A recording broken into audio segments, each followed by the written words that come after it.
Notice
feel like I'm losing my mind.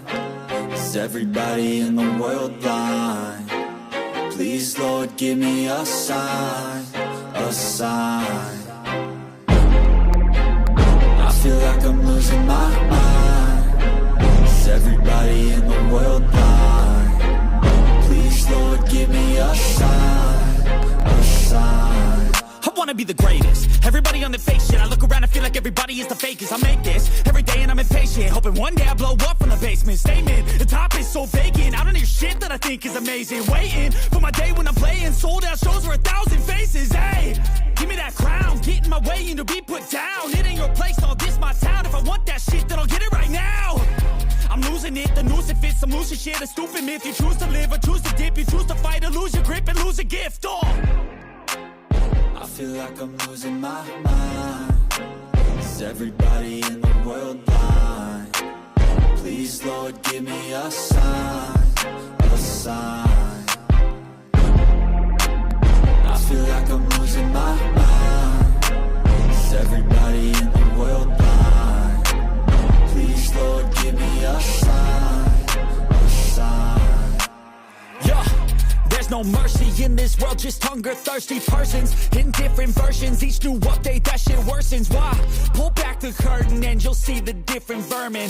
We all have different burdens that all seem to cause disturbance. Yo, so do me a favor, don't treat me like a neighbor. Don't need the different flavors of your problems just to savor. I've got my own issues, I need a comb to get through. Don't need to groan with you, just go get your own tissue. I feel like I'm losing my mind. Is everybody in the world blind? Please, Lord, give me a sign, a sign. I feel like I'm losing my mind. Is everybody in the world blind? Please, Lord, give me a sign, a sign. That's it, the end of the song. Next time you'll sing along. Trust me, there's nothing wrong. I just need to carry on, cause society's a myth put there to make you sit. Listen to what they give. Don't ask questions, shut your lid. Yeah, don't ask questions, shut your lid. I need to run away from this and go get off the grid. Feel like my brain is overloaded, man, I'm losing it. Don't let them tell you what to do, man, they don't know shit.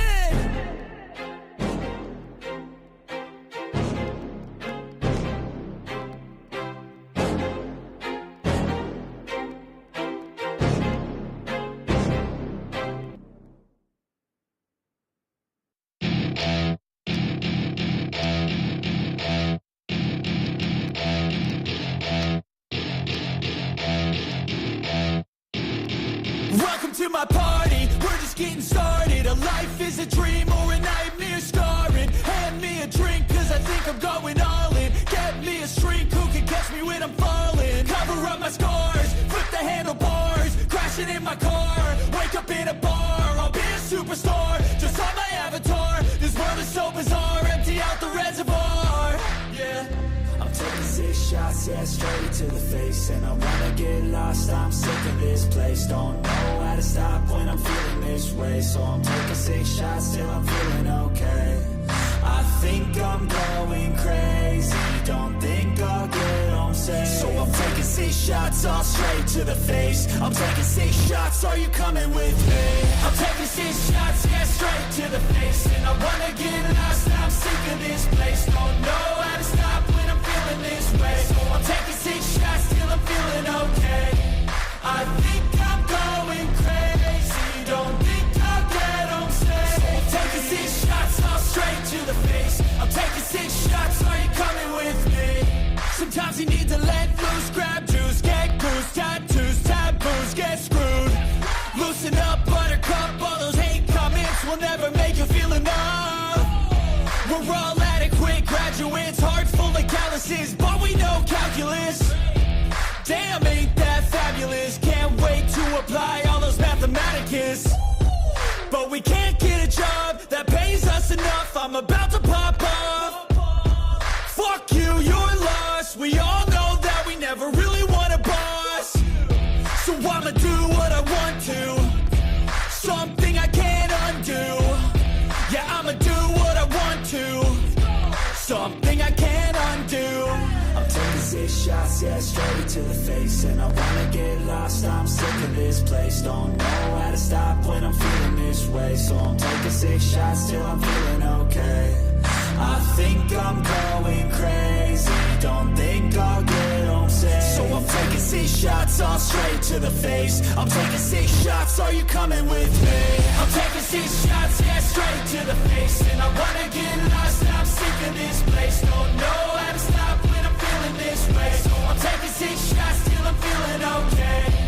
I think I'm going crazy, don't think I'll get home safe. So I'm taking 6 shots, all straight to the face. I'm taking 6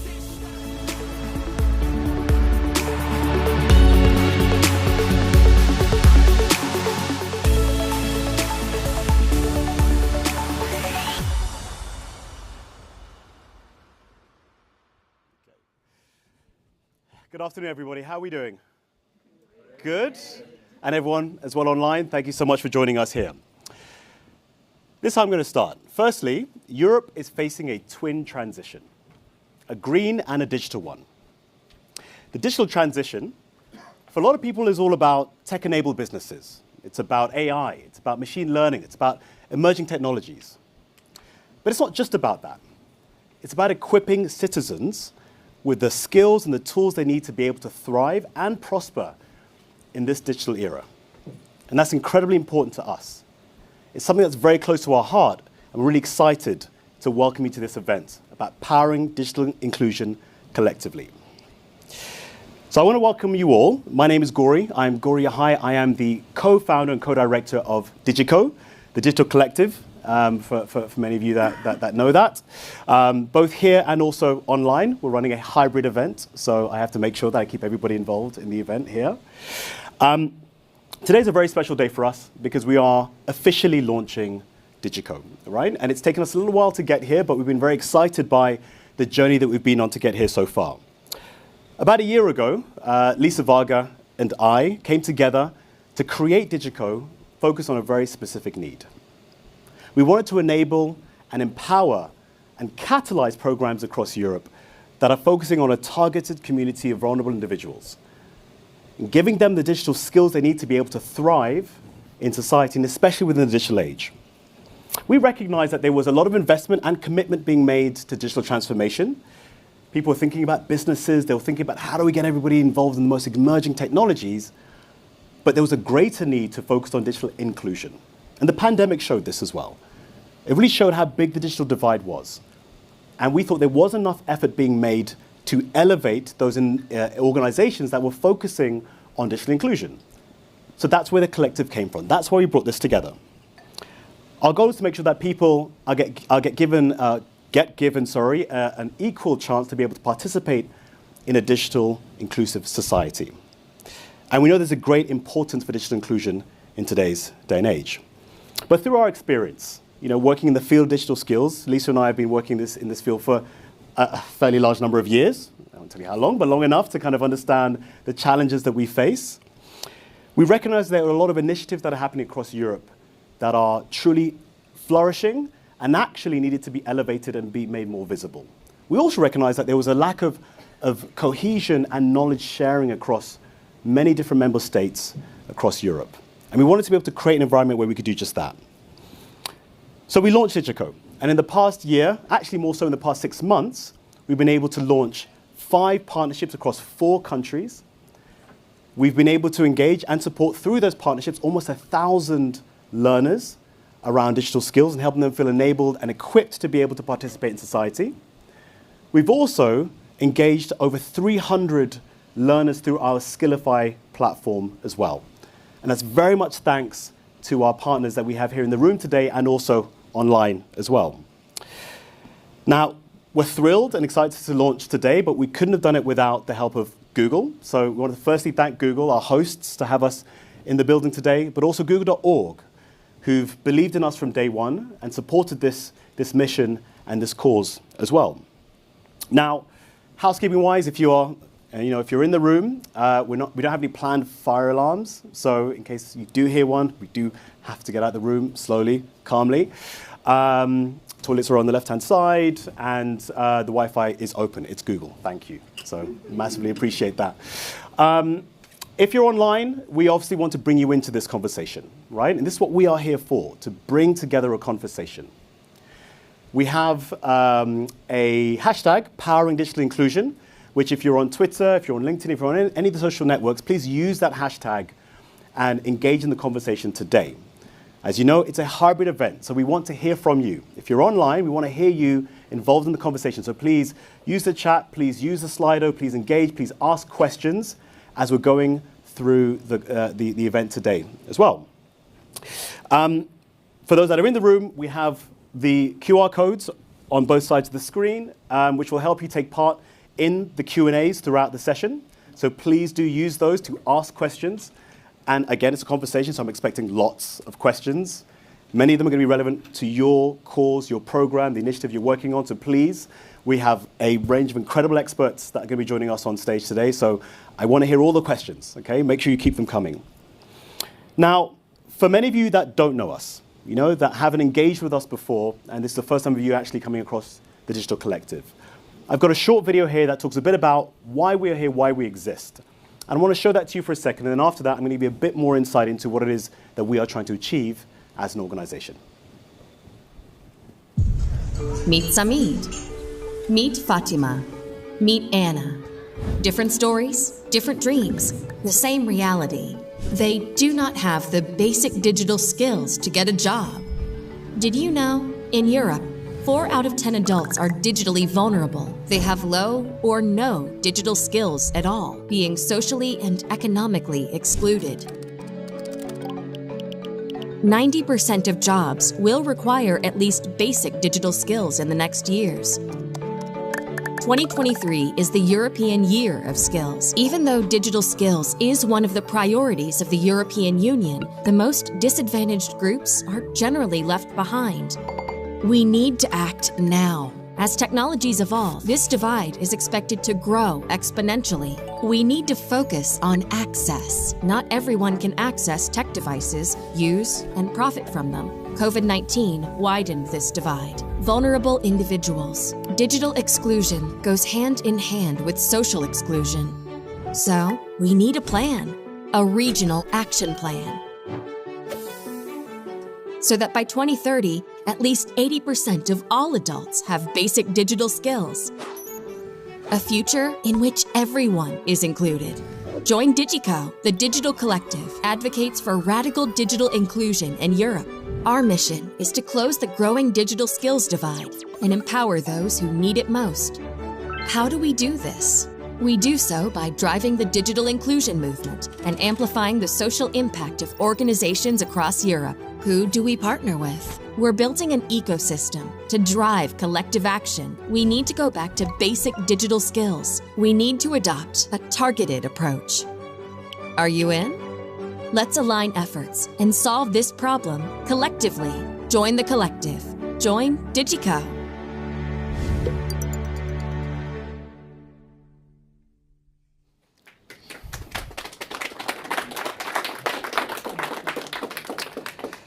So as you can see, our goal here is to really power digital inclusion.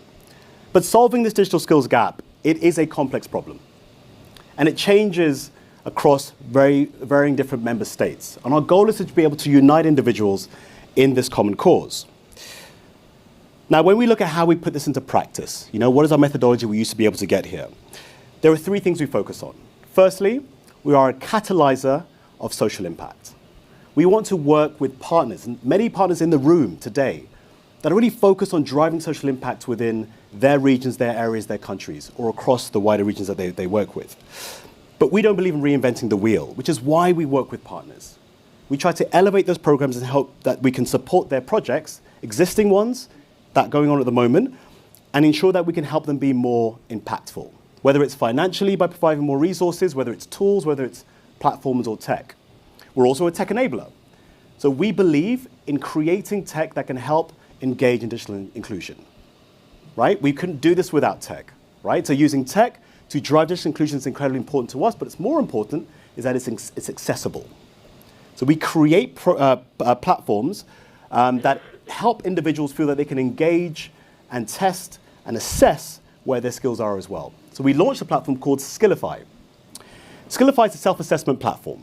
This platform has been built on the Digital Competency Framework. That's a European digital competency framework called DigiComp. Many of you in the room might be familiar with it. Those that aren't, it is a European-wide framework that helps really assess the needs, and hopefully with a framework helps you understand how you can progress with your digital skills. And we've worked with partners across Europe on creating this framework that allows for individuals to really assess their skills. It's free and accessible, and we want many of you to engage in it, and hopefully we'll get many of you who have engaged in it, giving us some feedback about how we can continually grow it and invest in its growth as well.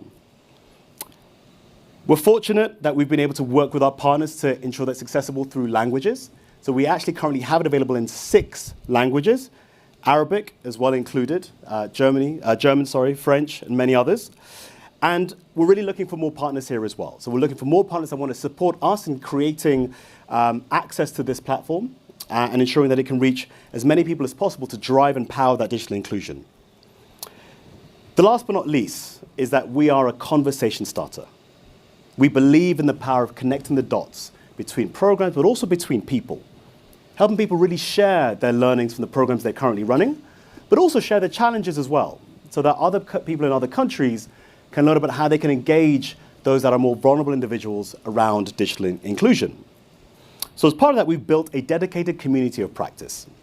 This allows people to come together, learn, share resources, elevate their programs, elevate their initiatives, and ensure that they're on a map so everybody can get access to them and also hopefully elevate them to their learners as well.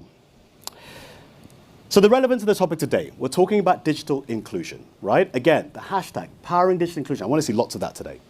Please, if you're on your phone, I won't take offense because I know you're tweeting, so that's okay.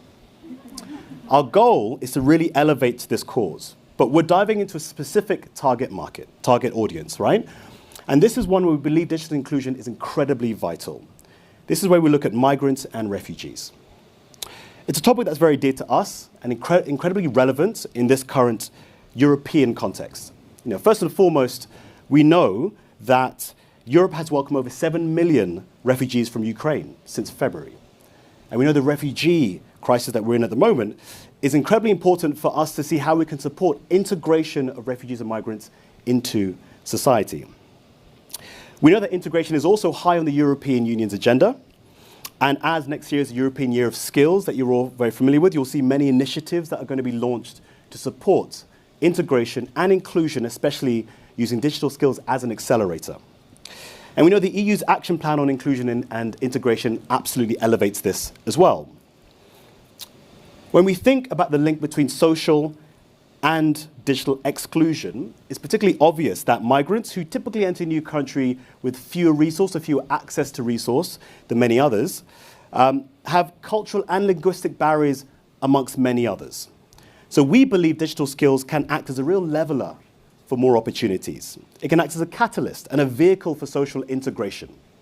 So for us, we want to really elevate the amazing work that you're doing both here and obviously online to really accelerate both their social inclusion and labor interaction as well. So as part of our agenda today, we've got 2 panel discussions, all with leaders in the space around digital inclusion that are there to address both from a practical perspective, but also a policy perspective as well. As part of the conversation today is how do we drive that conversation forward? The first panel invites actors at the forefront of digital inclusion. We want to hear and help them or get them to share their first-hand experiences of delivering digital skills training to migrants and refugees and understand the migrants' aspirations for education and employment. We want to hear a lot about the training methodologies they're using and the successful initiatives and also the challenges that they've faced on this path. So please do ask questions so hopefully you can take some really useful tools and some advice away from you as well.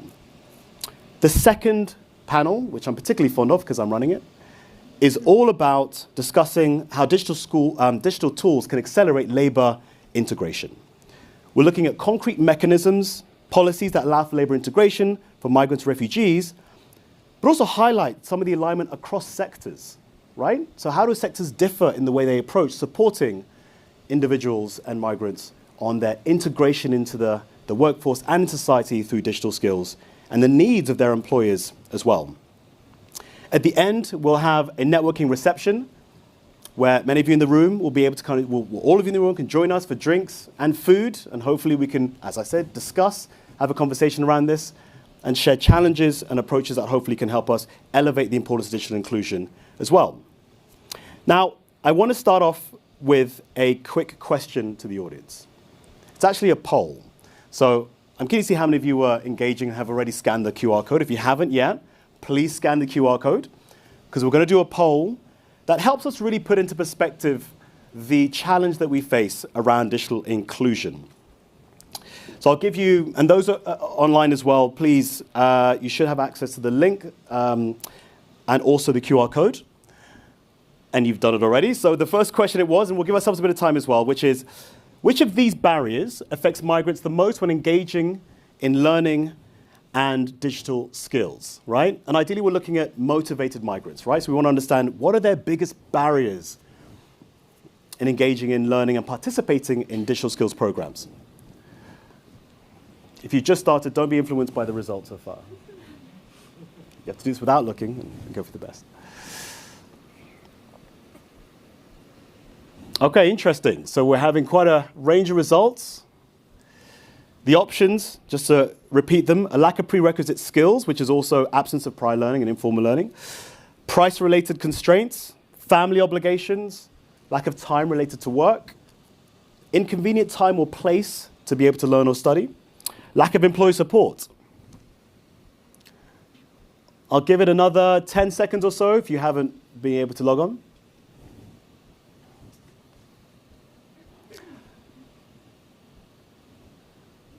I think it looks like we have a clear winner. I think so. I don't leave it any longer just in case it changes.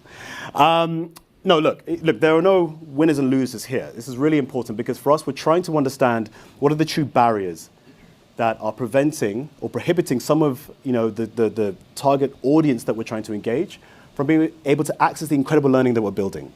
And what we can see here is lack of prior learning and informal learning seems to be the biggest barrier to many.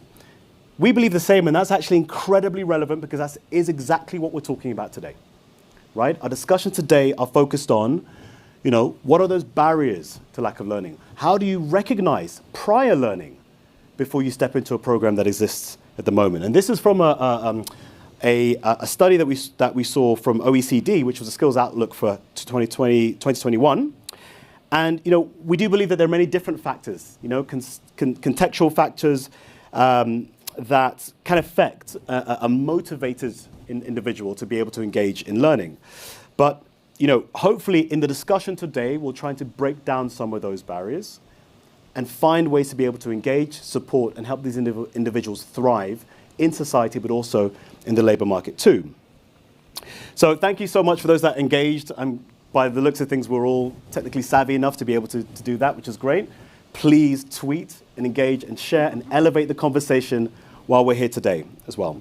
So thank you so much. My name is Gori Hai, so I'm one of the co-founders. I'm really excited, pleased, and honored to invite our next keynote speaker to the stage.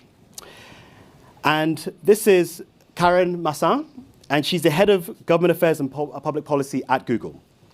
She engages in various policy areas affecting the digital industry, such as platform policies, privacy, content management, economic recovery, sustainability, and she's also a board member of Digital Europe. Now, we are super excited to have Karen with us today, and I would love to welcome her to the stage, Karen Massin.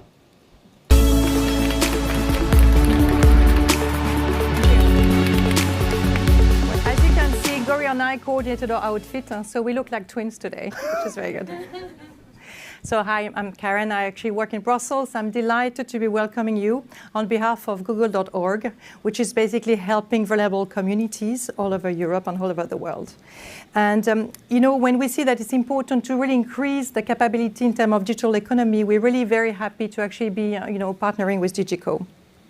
For those who are not familiar with Google.org, this is basically the philanthropic arm of Google, and we provide a lot of technical expertise, because we have quite a lot of that, but also basically funding. So let me start maybe by zooming out, into what's happening, every day outside. And I think in Brussels, we actually know that. But we have been a bit in the midst of like real global challenges. We have a war at the door. We have basically rising prices. We have economic sourcing, which are problematic. And what we see also, we have a global climate crisis. And so there is a lot of basically challenges, and it provides a lot of inequality. And I think Gori said that, well, the most vulnerable actually are the ones suffering the most. And what we see as well is that societies and economies have actually, are going to keep on facing this uncertainty. And this is why we need to be helped by digital transition. We see, from the latest study from McKinsey that the markets and the companies and then the countries who've actually had more digital support and more digital skills have been suffering less in terms of recession. And that's what we want to do. We want to be able to use digital skills at the horizontal skill and to make sure that the people are going to benefit from that so that they're not going to be suffering. And also they're going to be more resilient because unfortunately there are going to be more crises. So if we look at the European Commission Digital Decade, what we see that digital skills and also supporting the digitization of SMEs are going to be key to create a more sustainable, inclusive and digital future. And we think that we all have a part to play, us at Google, but also with DigiCo. And we think that's why it's very important to have this, this shared objective. But we also think that the best solution is when we collaborate together, because each of us, we have a little part of the puzzle, and if we work together, we actually become stronger. So that's why we need to partner with local and regional actors, but also between the industry, government, and local communities. And this is why we actually feel that, providing our support to DigiCo makes a lot of sense. And it's actually critical to drive the digital transformation forward because we do not want to leave the people behind, because the people are the fundament of our society. We want to empower them, and we want to make sure that they have access to the opportunity and to put them on the path of prosperity. Because we see that, the underserved groups, when you give them the resources and the opportunities, they actually develop, and when they develop, actually their communities around them develop. And this is why we need to empower them with digital skills. And it basically going to give them possibility to kind of have a mobility towards the economic path. And Google.org, back in 2017, allocated 100 million euros to actually be able to provide some skills and to actually give some economic opportunities. And we've actually been partnering with local organizations to actually make that happen. And I think there are 4 learnings that we developed from this work over the last years I would like to share. The first one is that there is actually limited collaboration and knowledge exchange. A lot of nonprofits spend a lot of time to develop their own framework for training. And there is actually no database by which you can share that, which would actually allow to localize faster, and so that they would spend less time and actually on designing and more time on delivering. So that's the first thing. The second learning we got is that organizations face a lot of challenges to reach the vulnerable groups. Finding and reaching the ones which are the furthest away, basically, from the society is actually quite hard. And a lot of organizations work in silos from each other. So the more collaboration we can have and the more sharing of best practices actually would be really, really helpful. Third learning is actually a lack of consistent assessment framework. Every organization is doing its own assessment framework towards what is upskilling of people or organizations. And it's actually difficult to assess at the end of the day what skill they learned and to compare it. And it's also problematic for the organizations because it's hard for them to measure and to report on the progress they have achieved. And then the last learning is that there is also a gap between the training providers, the assessment framework, and the expectations from the employers. So what we see that, the learners, they spend 6 months, learning a training, and actually, because there is no assessment, they've got a hard time to show to the employer what level they achieved, and then there is a bit of a gap, basically, with the employer expectations. So this is something that, is a lot of challenges, we realize. It's quite complex, it's quite systemic, and we're not going to solve it, right away, but if we all work together to develop a system, actually it's going to be the right way forward. And that's exactly why we're supporting DigiCo, because we're going to actually, it's going to serve as an umbrella organization to actually gather the pan-European community and actually going to help, to build that exchange of knowledge, learning content on best practices. And we also think that, we're going to be able, as you said, to streamline basically the skill assessment framework, building on the work from the Commission, from DigiComp, and actually, use it as a tool. Because we believe that we're stronger if we work together. And finally, I know they're like brilliant speakers, so I have to stop, very soon, like very good panelists, and I actually look forward basically to listen to the conversation. But, there is one thing that I wanted to close with that, when people actually have access to technology, you can actually see that they actually can develop. And I think this is actually what I find inspiring. So there's a lot of possibility and a lot of developments which are going to be coming ahead, and especially for the most vulnerable. And as you say, Gori, there's a lot we can do into the people so that we don't leave them outside. And that's why I'm delighted that we're helping DigiCo so that we can all together basically build a fairer, greener, and healthier society. Thank you very much. So much. Thank you. Thank you. Okay, thank you so much, Karen. Now we're going to start off with the panels. And for the first panel, I'm going to welcome my colleague Leah on stage, and she will introduce her panelists as well. Over to you, Leah.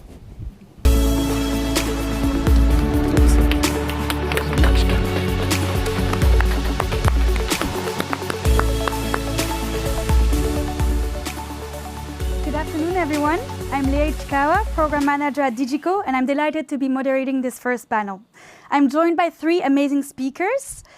We have our special guest, Dana, who's online, and we have Sophie and Didier, who are leaders in the field of digital inclusion in Belgium and in Germany. Dana was very excited to come to Brussels today, but unfortunately her flight got cancelled last minute. So she's joining online, and as we're discussing digital skills, it's really important we are also digitally agile in our ways of working. I'm super excited to have the three of you because the three of you have been running digital skills training for many years, and you are experts in your field. So thank you for being here with me today. So this first panel will discuss digital upskilling for the integration of migrants by looking at 3 European case studies. The 3 European case studies are the German case study, the Belgian case study, and the case study of Ukrainian refugees all over Europe. We will deep dive into training in digital skills from a practical perspective. We will see how digital skills training are designed to answer specific needs of migrants and refugees, and which methodologies work the best to address these challenges. And lastly, we'll discuss how digital skills can be a lever for untapped potential. So we will hear about these training providers' best practices and lessons learned from the field. We are hoping that you'll find this discussion insightful and you'll get useful takeaways from it. Again, for those online and also for those in the room, if you have any questions to the panelists, you can use the QR code on the side. And feel free to ask anything during the panel because we'll have 15 minutes at the very end to cover those. You can also share, as Gori said, the event with the hashtag Powering Digital Inclusion. First, I'd like for the panelists to introduce themselves and tell us more specifically what role does your organization play in digital inclusion or migrant support. So we'll go in the order. We'll start with Sophie, then Dana, then Didier. Sophie. Perfect. Hello, everybody. Is my microphone working? You can hear me. Perfect.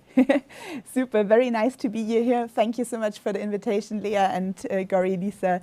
I'm here today with my two colleagues, Alejandra and Marina. They are sitting over there. So for anybody who's here live, please get in touch with them after the event. So I'm leading Ready School of Digital Integration. We are a nonprofit technology school. We basically teach refugees and migrants in the age of 9 up to 60 plus. There's really no limit within digital skills, from really basic computer skills up to very technological skills that you need for a job in tech. Yeah, and I think that's it. Yeah, Dana, please. Hi, it's an honor to be here. Actually, both my flight and train got canceled on my way here, so it's great to be able to participate online. I am the CEO of United for Ukraine, and I'm a displaced person myself. I fled from the war in Ukraine, starting with February. And United for Ukraine is a leader in information support for those displaced by the war in Ukraine. And the topic of digital upskilling and digital inclusion is very important for the people we work with. Thank you, Dana. Didier? Thank you, Leah. I'm very glad to be here today. Thank you for the invitation. I came with my colleagues, Jacques and Lucie. I'm the head of local non-profit organizations located in the east of Belgium, in Liège, near Maastricht and Aachen. 25 full-time employees, mainly dedicated to the inclusion of migrants with their different status. Refugees, asylum seekers, or undocumented people, mainly in French as second language and IT literacy program, but also legal support, social support, and a lot of different entrepreneurial projects, mainly in social economy. Thank you to the three of you for being here with us today. So we have 4 questions planned, quite a lot to cover, so we'll get straight into it. The first question really is about the individual. We will start by looking at refugees and migrants from an individual perspective. So most often when we talk about migrant population, we discuss integration from the perspective of the host country. Integration is often assessed through a predefined set of criteria, including language acquisition, education, status in the labor market, and income. In this conversation, we'd like to reverse the dynamic and start from the individual themselves. We'd like to ask, what are the aspirations of migrants themselves in terms of jobs and education? And ensuingly, how do we adapt trainings and digital skills training to fit those needs? So first, I will turn to Dana, who's leading United for Ukraine, and with her incredible work has been able to help up to 4 million Ukrainian refugees in Europe since February. Dana, can you tell us a bit about what are some common aspirations Ukrainian refugees have in terms of job and education, and also what are some key challenges they face upon accessing training? Thank you for this question. I think it's also really important just to give a little bit about the context. The United for Ukraine has, a phenomenal reach. We reach over 4 million people monthly. And, to go back to the refugee crisis due to the war with Russia, currently there's around 7 million displaced people in Europe, displaced by the war. Over 5 million of these people are registered. Most of the individuals are women and children. And what is interesting is that, a lot of the women have higher education, yet quite often they lack certain digital skills, and digital upskilling would be crucial for this population. And the aspirations are to join the labor force. And now more than ever, as you can see from the news, that the crisis is only getting worse. And with what is happening with Ukraine, we might have another wave of displaced individuals coming into Europe. And what I see in my work, and what I see personally from speaking with a lot of these women with children, is that often there's a stigma around not being able to have certain digital skills, and it's a big obstacle in, being part of society and being successful in society, and, finding great work. And often there's a lack of trust in, organizations that are offering certain courses. And frankly, often there's not even an awareness that you ought to, have certain skills. So what I think is fantastic in what we do, and why I'm very excited to be here and partnering with other organizations, is I think that United for Ukraine can be this bridge between those offering courses and offering possibilities to have better digital skills and having digital upskilling, and explaining to these vulnerable populations that, you know, you ought to do this. It's great. It's valuable for you. And, you know, there's a level of trust we have with these people. And we can also explain and to them why this is important. And we know from our work of how to reach them. Thank you so much, Dana, for sharing this. We do see that there's a huge need for training, but as you said, awareness and information sharing, knowledge sharing is really key, and United for Ukraine is doing that really well through your platform. I'd also like to highlight the fact that when we talk about migrant population, we're talking about very heterogeneous groups. And when we look at solutions, there's no one size fits all. So I'd like now to turn to Sophie. Sophie, you've been running successful training programs for over 5 years now. How do you take into consideration these challenges from heterogeneous groups, and how do you really address those needs when you create a training program in digital skills? Thank you, Leah. First of all, Dana, I just have to say I'm so impressed with your work. Really, really fantastic what you're doing. Can be really, really proud about what you have been reaching in such a short time. Really incredible. What we do at Ready, like, we were founded in 2015-16 when the last so-called refugee crisis was here in Europe, and we really started asking ourselves, like, how can we sustainably also support refugees arriving in Germany and staying in Germany as well. So our approach is a very co-creative approach, where we design everything that we do together with our target group, together with the stakeholders involved, which is in our case the refugees themselves, but also tech companies, representatives of tech companies, who are together co-creating kind of the program that is designed to fit the needs of the refugees, but on the other side also will lead to a access in the labor market designed by the different players together. So yeah. Thank you so much for sharing this. When we talk about designing content and designing training, now I'd like to go to the second question, which is really about digital upskilling pedagogy and methodology. So again, we looked at the individual. Now we're going to deep dive into how do you make sure that those trainings are motivating and are actually implementing the targets that you want and lead to successful labor integration. So digital skills is considered as one of the 3 vital skills after reading and writing.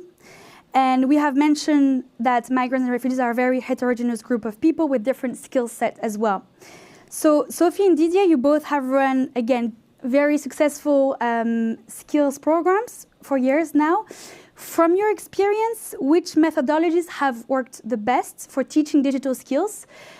We're looking specifically at migrants and refugees, but some of these methodologies could also be transferable to other groups of people. So I'd love to hear about really what does success look like in terms of a training? What do you use to make sure it's successful?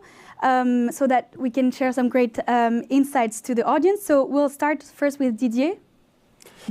In Le Monde des Possibles, where I work since 2001, we strongly prefer the term inclusion than integration. Inclusion means for us how we can build some specific pedagogic approach built on the trainees themselves. It's what we call the self-socio building of knowledge and practice. The main principle is that the refugees and the migrants come into the group with his own experience in his country or not. It is based on the confidence we can share together in order to use the new technologies to claim rights. The new technologies are used to claim how we can improve their socio-economic situation. The new technology are used, for example, to avoid the lack of language skills. We have developed some concrete trainings in bilingual language, in Russian language, Arabic language, and so on. The new technologies can also help them to fight against social de-skilling. And so they learn how to use technology to create or to improve their skills they have already developed in their own countries. Also to fight some concrete discrimination issue regarding intersectionality. You know, when you are a women and migrants with migrant background, it could also be quite difficult. Also to raise awareness against the ethno-stratification of the labor market. You know, if you have a master's degree from Syria and you want to apply to a job here in Belgium, it will be quite difficult to have the same level, the same wages than the national. So for us, the new technologies are not an end itself. It's a way to promote and to defend, to claim rights. And we have developed a concrete project called Univerbal, a social interpreting services dedicated to how the migrants can use their language skills and their IT skills to support the person who don't speak French to get access to their rights in the hospital, for example, or the social or legal services. But I will explain it later. Thank you. Thank you, Didier. So I think what is really key here, what Didier mentioned, active pedagogies, where we are capitalizing on the existing skills and existing experience of the migrants prior to coming to their host country is really key. And we want to make sure that we value their existing experience and we can show that also to employers and to the labor market. Thank you so much, Didier. Now, Sophie, I'd love to hear your experience in Germany. What are some pedagogies that works in your organization? And what are some concrete tips you could give to the audience today? Yeah, so I think, first of all, many people are super interested in learning and starting and everything, but we need to adapt our programs in a way that makes it possible for them to access them, right? So for example, in the beginning of Ready School, we only had 10% female participants, and we're wondering why is that? How can it be? There are many refugee women also arriving in Germany, so why do they not find their way to our school? And we were sitting down together with refugee women, talking a lot, understanding what their needs are.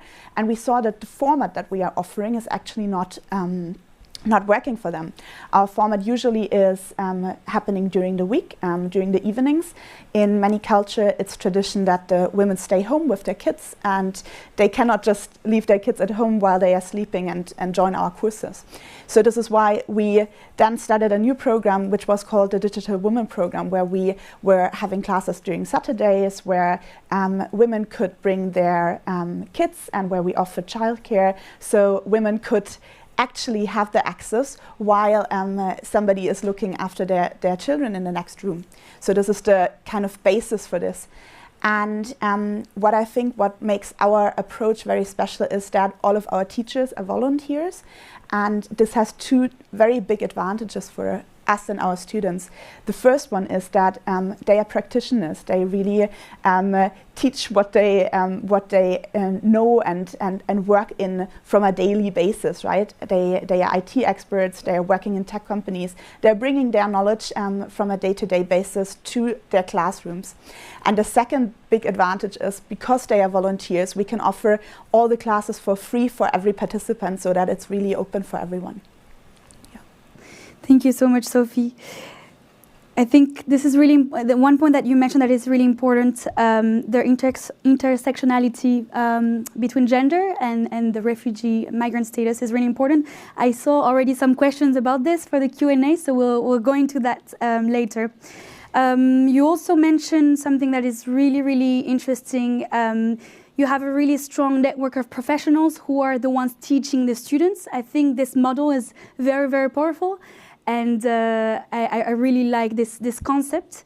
And it also gives direct access to the labor market in some ways, because the volunteer teachers can give some tips directly to the students, and there's no intermediary in between. So we discussed in the first question individual aspirations, then we discussed methodologies and pedagogies. Now I'd like to look at digital skills as a catalyst of other opportunities. So digital skills, as we know, because they are transferable, we can see them as a lever for more opportunities and for learning even more skills and different skills. It can be a catalyst, and if developed well, it can become a career path in itself. So Didier and Sophie, again, both your organization in Belgium and Germany have a very strong link with employers. You have a strong network of employers around you, and I think this is what makes your organization is so strong. This gives students an easier route towards the labor market, because you have the capacities in place and the processes in place to give them those pathways when they finish the course, and the opportunities are right there. So I'd love to hear a bit about some concrete stories in which a training in digital skills led to a job in the tech field. I think if you have this kind of anecdote, it will be really helpful for us. We'll start first with Didier. Oui, yes. As I mentioned, we strongly believe in Le Monde des Possibles, in social economy perspective. Maybe you know the social economy is based on 4 main principles. The first is the service we can bring to the community. The second is the governance. The third is how the initiative, the social economy initiative, could be autonomous. And the fourth is the distribution of the income between the community. This is the 4 main principles of a cooperative, for example. And in Le Monde des Possibles, we developed 2 main initiatives led by the migrants themselves. As I mentioned, Univerbal, the social interpreting service, and the project Sirius, called Sirius Scope. These 2 projects are using the new technology in order to bring concrete answers to concrete social problem in the society. The social interpreting services, as you can guess, when a person who doesn't speak French, she's coming from Russia, from Ukraine, from Afghanistan, from Syria, and needs a concrete interpreter to help. And the application, the digital application they have developed, could improve the matching between the customer and the interpreter.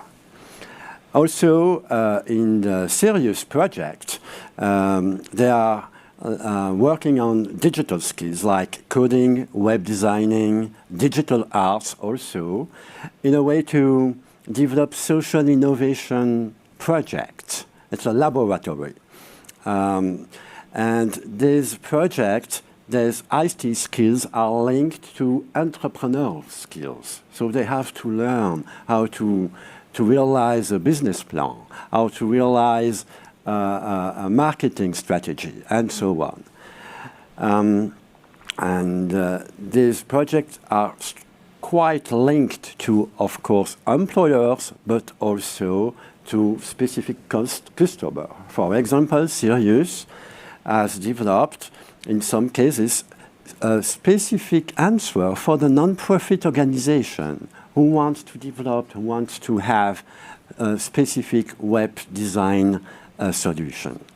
So they have found specific segment on the market. This is the two main social economy project we have developed. Thank you so much, Didier. We think these two approaches are really powerful, and I think this is quite unique, this socio-economic approach. I haven't seen that in a lot of other projects, so thank you for the amazing work that you do, and we're super happy to support your organization in this. Sophie, could you share one success stories about someone who started as a newbie in digital skills and that transformed this into a career in digital skills and in the tech field? Yeah, absolutely. I would like to share the story of two of our students. They are sisters, Hadir and Zura. They are from Afghanistan, and they came to Germany a couple of years ago when they were 17 and 18 years old. And they didn't have any digital skills really, like they didn't know how to use a computer. They just didn't have any touch points before that. And they participated really in our first course, which is Introduction to Your First Computer. So you really learn everything from the basics of turning on a computer, of using an email address, and everything that you need to know before actually any career in the digital field is possible. And this was in 2019, and now 3 years later, one of them is studying IT, and she's a volunteer teacher in our programs. And the other one found a job in IT as an IT apprentice. And I just think that these are amazing examples how, like, in short time you can really become from a complete digital newbie to somebody highly interested and qualified also in technical topics that you can use actually for your career. And we know that the tech career has lots of open positions and needs new talents to come in. So I think that's a really remarkable story of these ladies. And one thing that I forgot to mention before, remember I said we had 10% female participants in the beginning, and now we have over 65% female participants in our courses. So I think it actually really works to have more women also in tech if we offer the right courses and formats and everything. Thank you so much, Sophie. This is a very powerful story, and we'd love to see more of this in all the projects we're supporting at DigiCo. We are heading towards the last question. And the last question ties really well with the second panel, because we're looking at the link between digital skills training and the ensuing labor integration. So thank you for all your great insights. Again, we have the last question to all the attendees. If you have any question, send them now, because we'll have the 15 minutes at the very end to answer all of this. I saw there are already some great ones. If you have any, please send through. So to conclude, from your perspective, to the three of you, Dana, Sophie, and Didier, again, we looked mostly at the training itself from a practical perspective. Now I'd like to take a step back and look at what is missing in your perspective from the huge puzzle that is labor integration. What part of the puzzle is still missing, and what do you think could be improved on a system level? Not only about your training and your organization, but about other sectors as well. What is missing and what needs to be done in order to allow for smooth integration and comprehensive integration of migrants and refugees? And we'll start first with Dana for this question. It's a great question, and I hear about these fantastic organizations that have phenomenal programs, and I understand that a certain, let's say, woman from Ukraine, how do you make it so that she knows about these courses? So here, from my experience in United for Ukraine and from my personal experience of speaking with a lot of displaced people, living in the same town with them, I understand that there's, the communication is the missing link. So communicating to these displaced peoples about opportunities that can help them thrive. also explaining why these opportunities can be beneficial is also, a possible missing link. And this is why I'm so excited yet again to, be part of this panel and to meet all, is I think that in collaboration and in partnership, we can bridge this gap between a fantastic organization that has a great course in digital upskilling and people who really need them, but don't know where to find this information or why this information is, possibly important for them. And trust, yet again, I would like to go back to this moment, is a really important moment to discuss, is that, displaced people are stressed. They're in a foreign country. There's for example, for the people that we work with, there's a war going on. There's just a lot of things happening, So it's important to be able to reach them and explain to them, and it's important for them to be able to trust your organization, to be able to listen to this message. And another aspect about that I think is very important in this puzzle is working with organizations that are run by displaced people. So for example, our organization is run by both, diaspora and displaced people. And we really understand, what is happening, what are the feelings, what are the needs of these populations to be able to even communicate, to you folks. And then all of us can be together in an inclusive space to be able to discuss these solutions. Thank you so much, Dana. I think something really important you mentioned here, and this is something we see often in the programs that we support, the dissemination of information is really key, and having platforms like yours with the example of Ukrainian refugees is really, really important to disseminate the fact that there are this kind of digital skills training existing, also to motivate people to do so. So these 2 points are really key. I'd love to hear from Sophie. What part of the puzzle do you think is missing for labor integration? For me, so there are 2 parts. One part is the legal part, and what we can see here is that with the Ukrainian community, we can really build a best practice about that, at least in Germany.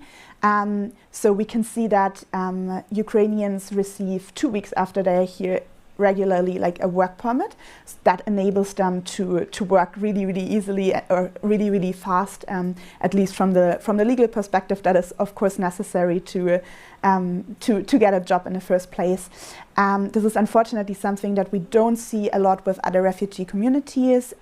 Sometimes it takes years until refugees are able to work. So I think there's definitely something here that needs to be changed. And as I said, I think we can really build up on this best practice that we see with the Ukrainian community right now. And then the second part is, and this goes a bit in the direction of companies, we have a super, super great network of 500 partners in the tech industry. And there are many, many great companies who really want to give opportunities to people coming out of refugee communities and migrant communities.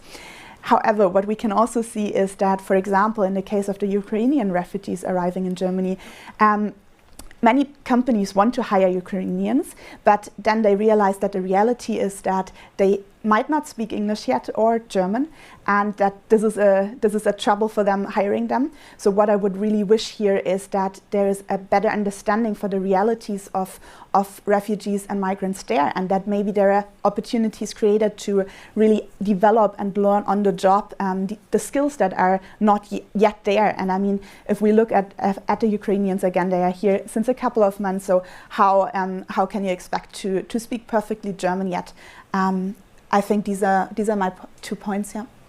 Thank you so much. I think one key point you highlighted here is a mindset shift that is needed from the employer side to be more inclusive, to be more comprehensive towards hiring different kind of talents. This is something we'll touch upon a bit also in the second panel. So thank you for highlighting this issue.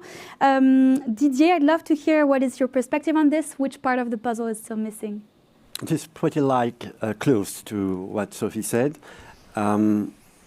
for us, we really appreciate the DigiCo support because for the first time in our non-profit organization history, we can officially address undocumented people.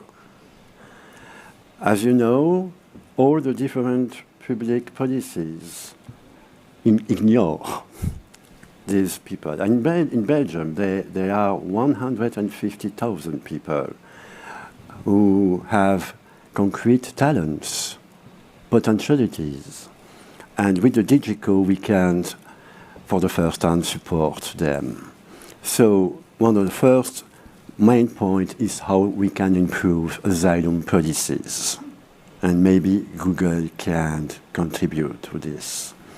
The second point is how we can improve the integration pathways in Wallonia or in some region in Europe, which consider that the inclusion process of the migrants should have a common way, a common track. First, you have to learn language, and then you have to learn the job skills, and then you can access to the job market.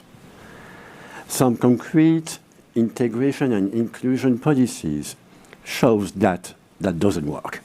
And we have to improve as quickly as we can the integration of the migrants in the labor market, in the companies. And also it's a link what you said, how we can improve the companies' human resources policies, how we can train employees, local employees, to work with migrants, how we can involve the different level of power in the company in an inclusion approach, how we can improve the mentoring, concrete mentoring program. This is quite important for us. Another point is how we can support migrants' entrepreneurship project in social economy or not, but how we can develop public policies to support their entrepreneurship skills. This is the main thing I want to say. Thank you. Thank you so much to the three of you. I think everything you mentioned ties really well with our second panel. I'd like to go now into the Q&As. I have some really interesting questions. So we discussed throughout the panels a bit the gender issue and how do you include the gender issue within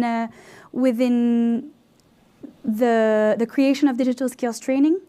We have a question here from Lucia. I think we'll first ask this to Sophie, if that's okay. How does your approach to digital inclusion of migrants distinguish the gender specifics of the barriers? How do you stop the gap from widening for women who lack skills, devices, confidence, mentors, etc.? That's a very big question. Are you happy to answer it? Yeah, absolutely. So we have a really great program that is run by Alejandra and Marina here. So please feel free to also speak to them directly afterwards if you want to go into that.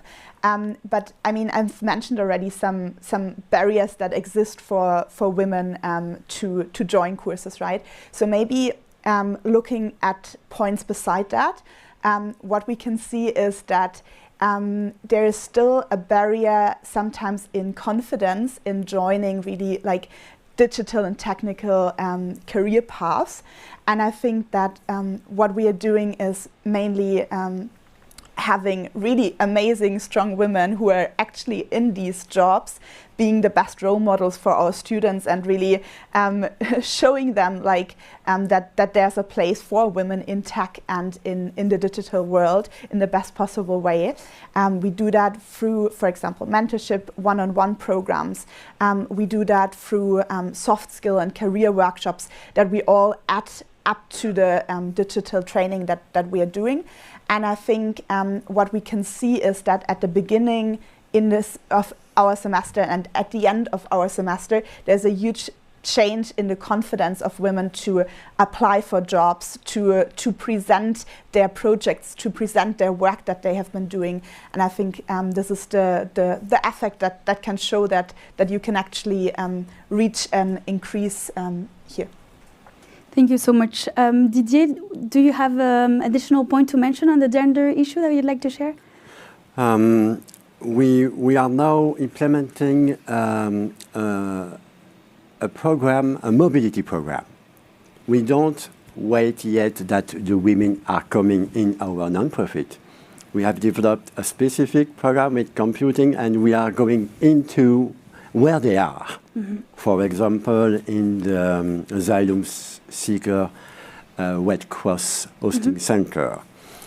The second point we have also developed is how to implement a peer-to-peer approach with older women can support new women, newcomer women.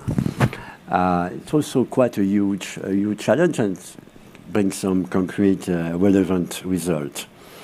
And of course also, as I said at the beginning, is how the IT skills can support a project, entrepreneurship project. It's not they are directly linked to the IT skills, but on the project, with the project they have, we can work the skills they need, the IT skills they need. Thank you so much, Didier. There is a question directed to you specifically, so I will follow up with this one. Someone is asking, can you tell us which private companies you're working with in the IT sector? Are there specific jobs that are open for refugees and migrants? And is there any certification that you provide for those migrants and refugees? So the companies we work with are mainly small startups. They developed a concrete IT solution, and they are ready to hire migrants as junior developer in order to have the opportunity to define the most close they can, the profile and the skills they want. So small startup, and also some concrete IT department of hospitals, for example. Because when we have developed the application which make the matching between the interpreter and the hospital, we try to promote the IT skills of the serious trainee in order to develop the solution. Thank you so much. There is a last question that we will ask. The question, I will first start with Sophie again. Very interesting question, quite a long topic, but the question is how to deal with a total non-conformity of programs and devices. Nothing is standard. Each smartphone or tablet have different buttons in different places on the screen, and it's difficult to teach a group altogether. And there seems to be a need for one-to-one support for very, very beginners. So how do you deal with that heterogeneous thing that are digital tools, actually? Yeah, so we provide laptops to all of our students who don't have laptops on their own. They can take them home, they can learn on that. So that's definitely a topic. We have, of course, on our side, like tech support who are preparing the laptops and who make sure that the programs that we use are actually installed. In our really beginner classes, we actually work with Google Suite.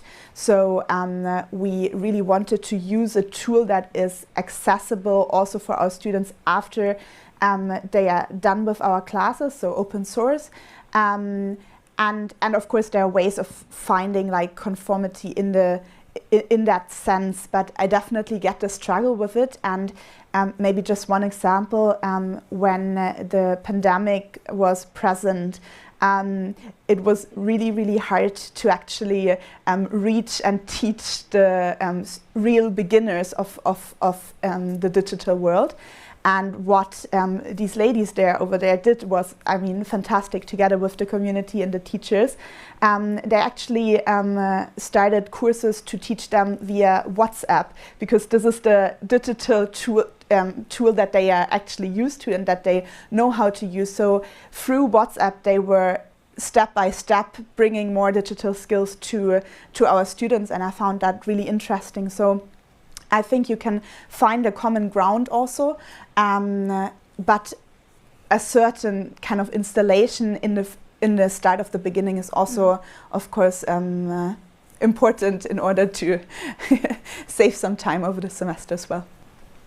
Thank you so much. Dana, I'd like to turn to you for this. You mentioned the lack of access to information. Could you tell us a little bit what are some devices or tools, platform that Ukrainian refugees use day to day, and that could be a place where they start either training or look for information?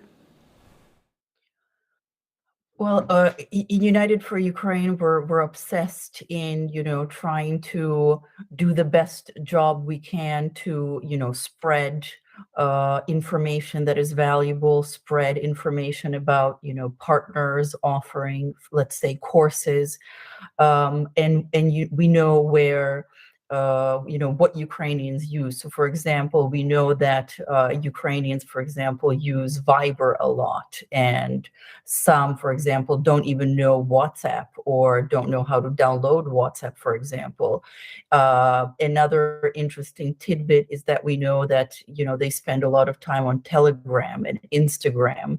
So now we're launching a Telegram channel to be able to provide information there. And, going back to, for example, Instagram is used more, than Facebook. So it's just important to really keep track, of this and be able to, provide information in places where people actually access information. Thank you so much. We are now at the end of the panel. I'd like to summarize with the three key points what we discussed today. So first, we discussed aspirations of migrants and refugees. We know that they are very heterogeneous groups, but we discussed that we could address those specific challenges that they face, for example, by adapting course time, being flexible with the course schedule to allow for example, women to join, but really looking at what makes them not join digital skills training and really address those barriers specifically. Then we discuss methodologies and pedagogies and what works. In your perspective, we discuss active pedagogies and participatory approach where migrants and refugees are included directly during the creation of the program, during the writing of the content, really. I think this is a really powerful concept. We discuss as well the socio-economic approach where migrants are included in jobs that can serve the society right away, and they are actors of their own solutions, like Didier mentioned. We also discussed the power of having a direct link with network of professionals, like Sophie does in her organization, Ready. I think this is really powerful, and this can really be a great insight for other organizations. And lastly, we discussed digital tools themselves and how we need to adapt as training providers and go where the migrants and refugees are themselves and not wait for them to come to us, but really use the tools that they use on a day-to-day basis. And lastly, again, this is a huge topic. We discussed labor integration and what are some things that are missing. We'll discuss that a lot in the second panel, but we discussed the legal pathways that are missing. And the Ukrainian refugees is a great example of what could be done for other refugees from other countries. So I'd like to thank the three of you for being here with us today, and we'll now go to the second panel. Thank you. Thank you.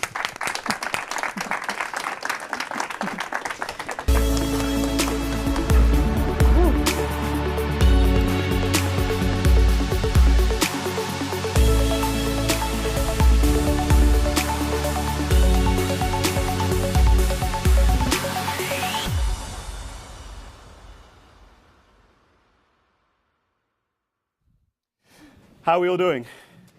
Great, good. What an exciting panel. Okay, so it is my pleasure to welcome you all to the second panel of the afternoon. I want to say hats off to Leah for running a hybrid panel. They're not easy to run because you have to bounce in between. But I also will have the pleasure of running a hybrid panel because we have 4 phenomenal panelists with me today, so I'm very excited to have you here.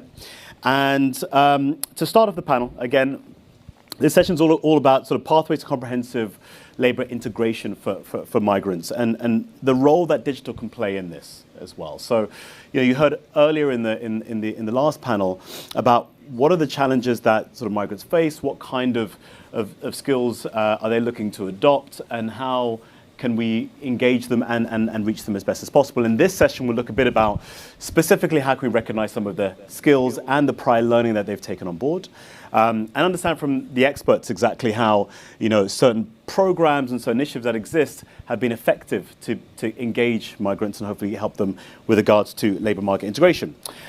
So to introduce my panelists today, you'll see I have even much more complicated to do 2 other hybrid or virtual panelists as well. So thank you very much for my panelists for being here with us today. So I'll start the panel by first introducing or allowing my panelists to introduce themselves, and the order by which I think we're going to start with Tina, and then we're going to go back this way as well. But if I could, for the sake of the introduction, have you just state your name, your role, the organisation, and also if I could have you give the rest of the panelists, the rest of the audience, what excites you about the topic around labour market integration for migrants, and also kind of your role that you play within skills policy for them too as well. But I'm going to start with Tina. You're in the middle first. If I start with you, and then I'm going to work my way backwards, if that's okay. Okay, thanks. It's my pleasure to be here with you today and discuss this topic. My name is Tiina Polo, and I come from the European Commission and from the unit of skills agenda. And I work there with skills and qualifications transparency tools, to European qualification frameworks, and also the migration policies and initiatives in the perspective of skills. And what I mean by the transparency of the skills and qualifications, I mean that we can identify and we can understand the skills and qualifications, and we can also trust that the skills and the qualifications are presented that way that it has a certain quality assurance. We can trust them. And I'm also happy that we have these different kind of digital tools to help this skills transparency and also the skills assessment of migrants, and also to communicate the skills to employers and other people. Thank you. Thank you for being here. And next over to Maria. Hello, and nice to meet you. Good afternoon to you all. And thank you for the invitation. I think it has been great what we have just heard in the first panel, and I hope that the second panel will be also interesting. I'm Maria do Carmo Gomes. I work for the EU agency that is called European Training Foundation. It's not a foundation. It doesn't provide training. And we don't work with European member states, so the name is absolutely misleading. But what we do is we are a EU agency, so we are part of the EU family, let's say, and we work with all the countries that are neighboring the European Union. So from Morocco to Kazakhstan, from Belarus to Egypt, 29 partner countries. And we work with them on employment, skills development, and related policies, so somehow also migration policies. I'm a senior expert on human capital development, which is also maybe a misleading title. I work on education, training, and skills, and I provide advice to governments and work on research topics related to this. And in the past years, I have worked quite a lot on education, training, key competencies, literacy skills, digital migration. So somehow you found my profile interesting to come here today. And what drives me and what strikes me on working with these topics is that I would really like that some of the barriers that have been just mentioned today in the first panel can be removed. We saw here, I don't think that migrants or people with a migrant background, I do prefer this terminology, lack prior learning or informal learning. Every one of us has prior learning, has informal learning. We do it I did it now, just there, sat on that chair, and I learned a lot. On a non-formal setting, I do it all my days during my life. So they don't lack that. What they lack is formal process for recognizing what they already know and what we all know. And I think this is the mechanism that is lacking. We call it recognition of prior learning. We can call it validation of non-formal and informal learning, but that's it. So removing barriers for making this digital inclusion a reality, because I think we are still discussing about a wishful thinking and not so much about a reality, though there are a lot of initiatives in the field that contribute to that. Thank you so much, and we're really pleased to have you here, so thank you for joining us. If we next hear from Karine. Yes, good afternoon, everyone, and thanks very much for giving me the opportunity to join remotely. So I'm Karine Sonigo, and I'm a skills digitalization specialist working at the International Labour Organization at headquarters Geneva. And really my role is to support our constituents, whether they are governmental agencies or TVET institutions, in the digital transformation of national skills or skills development and TVET systems.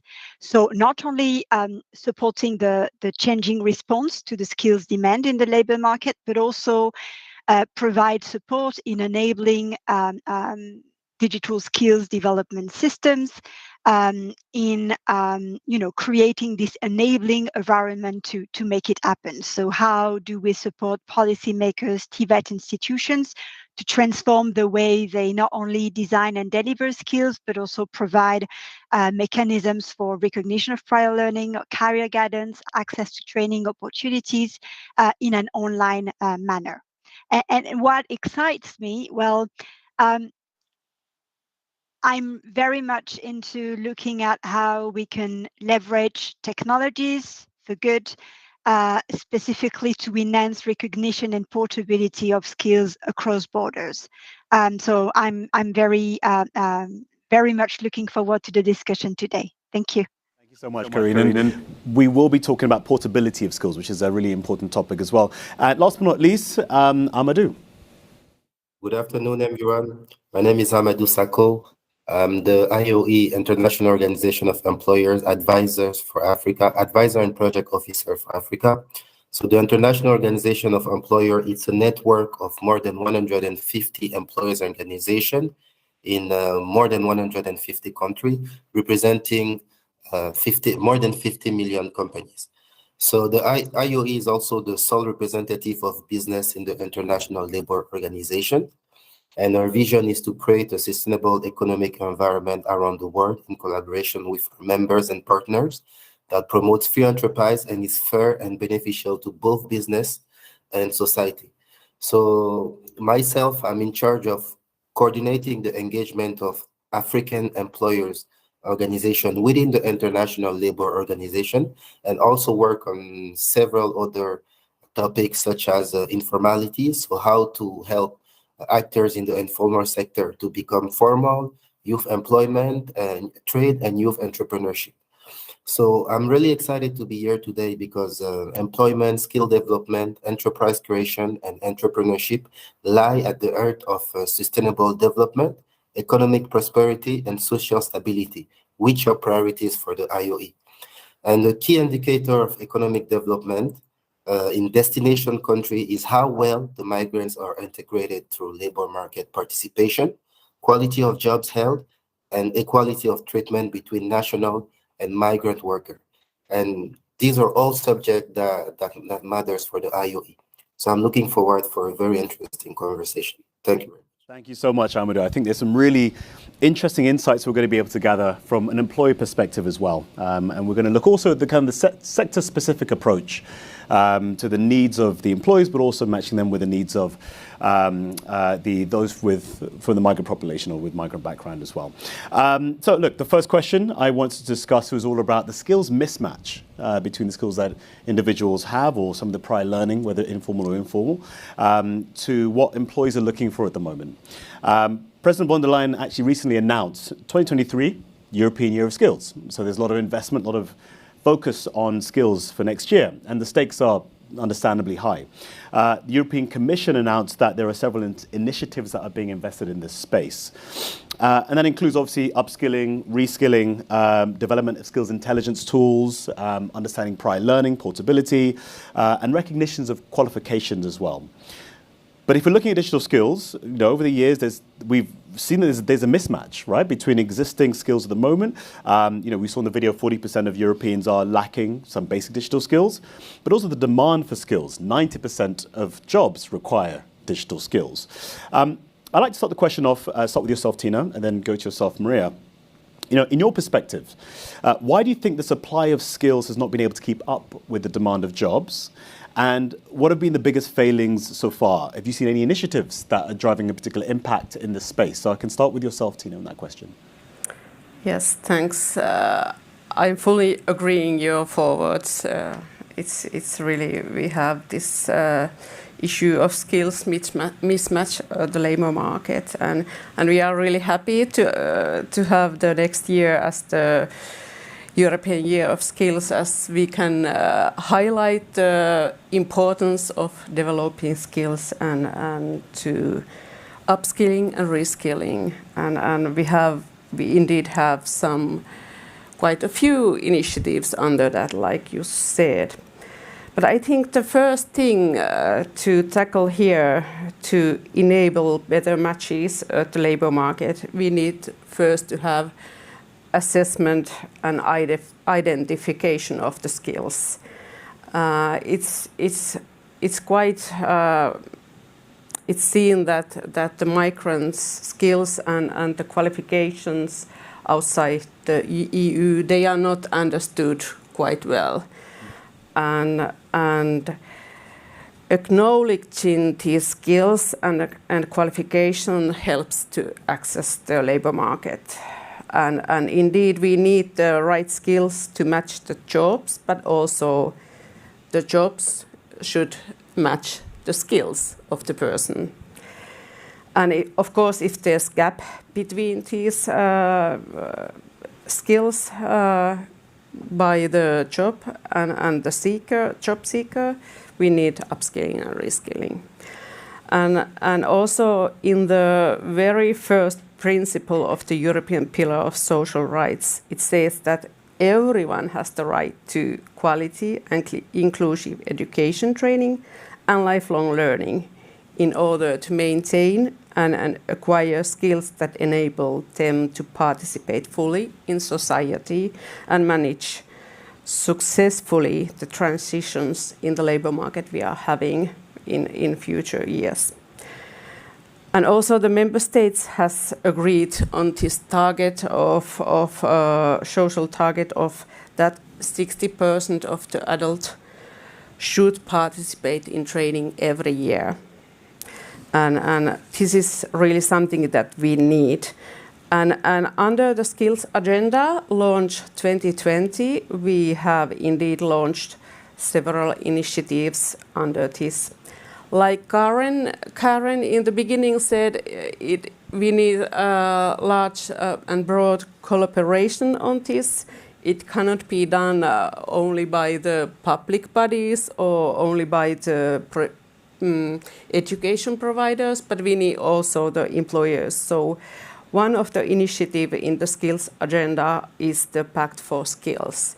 And it's a platform of cooperation that brings together public and private organizations like businesses, education providers, and chambers of commerce and public bodies. And it was launched 2 years ago. We had the anniversary, and it has now 1,000 members. And also it has already gathered pledges to help train 6 million people. And all the members in this pact, they are signed up to agree about its 4 main principles. And the first one is the promoting the culture of lifelong learning, promoting the culture also in the job places and in the education providers and so on. And the second one is the building strong skill partnerships. Like I said, we really need the partnerships here.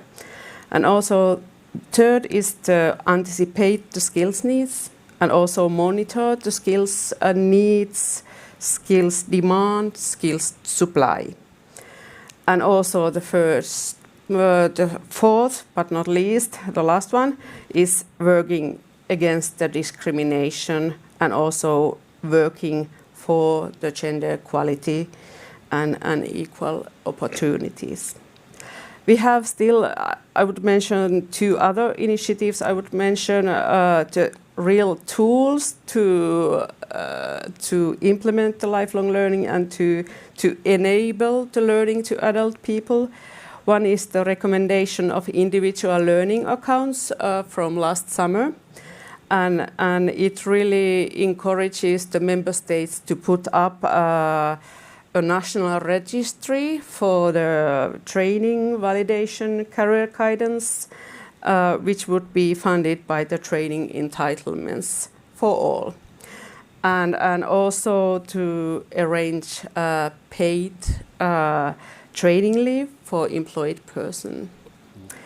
And the other recommendation we had last summer, which was given last summer, is about micro-credentials. We don't need to always take on gaining new qualification. Sometimes it's shorter course, it's all we need. But in that sense, we should have a way to certify the learning outcomes of these short courses, so we can really trust the quality of the short outcomes and what short courses and what's the learning outcome in those. And also these tools are tools for this today's topic to help also the migrants. I couldn't agree more. I think the micro-certifications or micro-certs are a great way to keep up with the change in tech, the rapid change in tech, and understanding you can't go on a 1, 2, 3 year course to try and learn some of the technical skills that will adapt and change over time. So it's just great to hear about the individual learning accounts and micro-credentials that exist out there. Maria, from your side, I'd love to understand a bit about any initiatives you're seeing that are working well at the moment, but also I know you and I have discussed a little bit about sort of the core technical competencies aligned with the, or on the other side of it, the more softer, perhaps more transferable skills. And how do we get that balance right when we're thinking of the mismatch between employees and those that are skilled or migrant individuals? Yeah, got it. That's for me that is something very important when we are looking at this mismatch. There are many tools, many indicators that can be used to say at the end that there is a skills mismatch. That is, we all know. ILO knows, we know, OECD knows, the Commission knows how to measure it, how to identify it. But are we identifying the right ones? And that is my I would say, my challenging to the audience also, because for me, the technical ones are missing, yes, and the occupations change very drastically and very quickly, and we all know that this is what the labor market is looking for. So we see the adverts, and the adverts are for engineers, developers, cooks. So it's not for communicators or team workers or for people that has digital skills that can be enablers of other types of forms of work. So That's to say that we are still looking mostly at the technical skills, at the occupations and at the qualifications. And we are not looking at the other side of what a qualification is. That is also attitudes, behaviors, beliefs, and this should be also part of the mismatching measurement, because sometimes employers in the surveys, when we are trying to forecast what are the skills that are missing, they say we don't have the skills that we need. But when we dig into it, they say, but what we need are transferable skills, are people that know how to learn.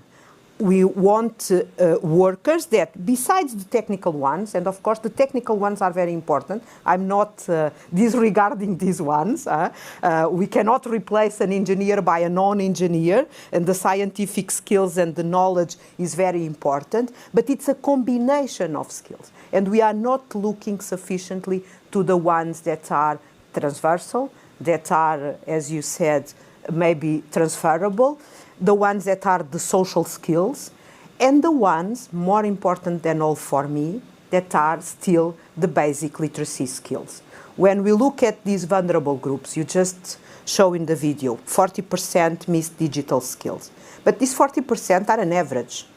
If we are going to see who are the citizens that miss these 40% of digital skills, we will see that there is a huge concentration in groups that are the most vulnerable ones, the older ones, the low qualified ones. So these are the ones that miss basic skills. They miss still the writing, the reading, and the calculation skills.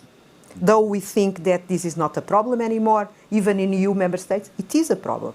There are many EU member states where you still have larger groups of population, and they are not only the older ones, that miss these kind of skills. So if you don't know how to read, write, and calculate, you cannot use your phone. That is more than an advanced landline phone that now is a portable one, but it's not something else that is not a smartphone. Or you cannot use the internet, or you cannot use a computer. And these, for me, are skills that employers are looking at as foundational skills. So this group of people have already a disadvantage. Now, add the digital ones, and you have this 40% that do not have the digital skills. So you are excluding from the labor market immediately, and I don't want to say that is 40, but at least 1/3. 1/3 of the active population is already out because of this, because digital skills are now considered, as it was 20 years ago, the literacy skills.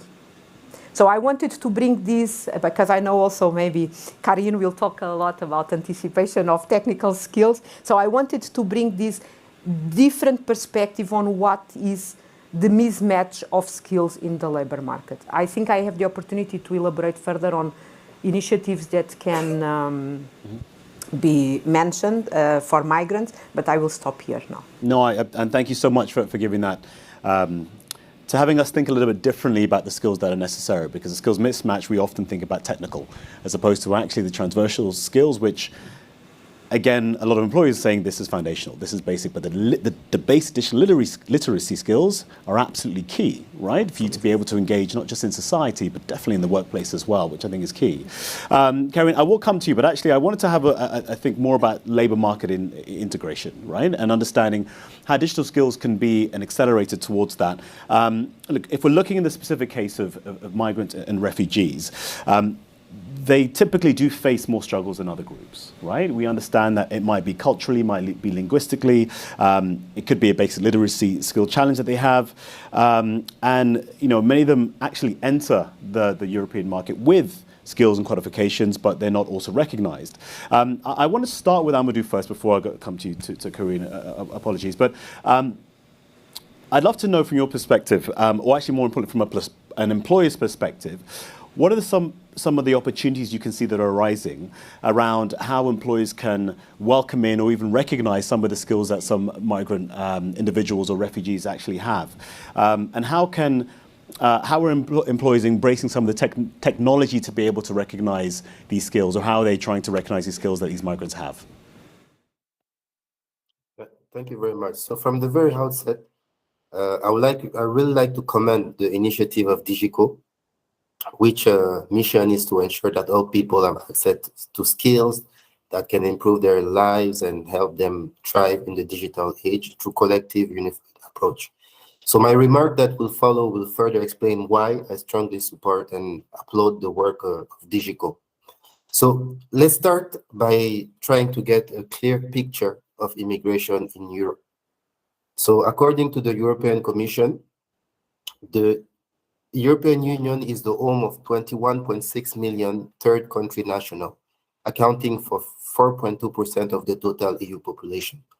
New migrants settling in the EU every year represent less than 0.5% of the EU population. So most migrants residing in the EU are likely to stay in medium term. Therefore, finding a job and being included in the society is crucial for their successful integration. And third, still according to the European Commission, third country national immigrants have worse labor market outcomes compared to EU nationals. The average employment rate of working age non-EU migrants residing in the EU was 55% in 2017 against 68% of the host country national. With unfavorable outcomes in education, skills, and social inclusion, 39% of third country national, so that represents 5.7 million people, lives in relative poverty, over twice the rate for EU national. So there are several reasons for gaps in the integration of non-EU migrants, mostly related to lagging behind in education, language barriers, discrimination, and even access to employment and decent housing and social services, and mismatching jobs and overqualification in the case of highly educated migrants. So let's focus on education, as DigiCo mission is related to that. I would also like to raise the specific case of migration from developing countries.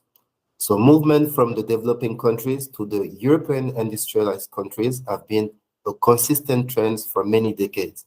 So as the world rapidly undergoes digital transformation, accelerated by the COVID-19 pandemic, the fault line of the current ecosystem have also come to light. While about 100 million people across the globe came online for the first time between 2019 and 2021, about 2.1 billion still remain offline, most residing in developing countries, more specifically in sub-Saharan Africa. Why? Simply due to a lack of digital infrastructure or skills, and in many cases of both.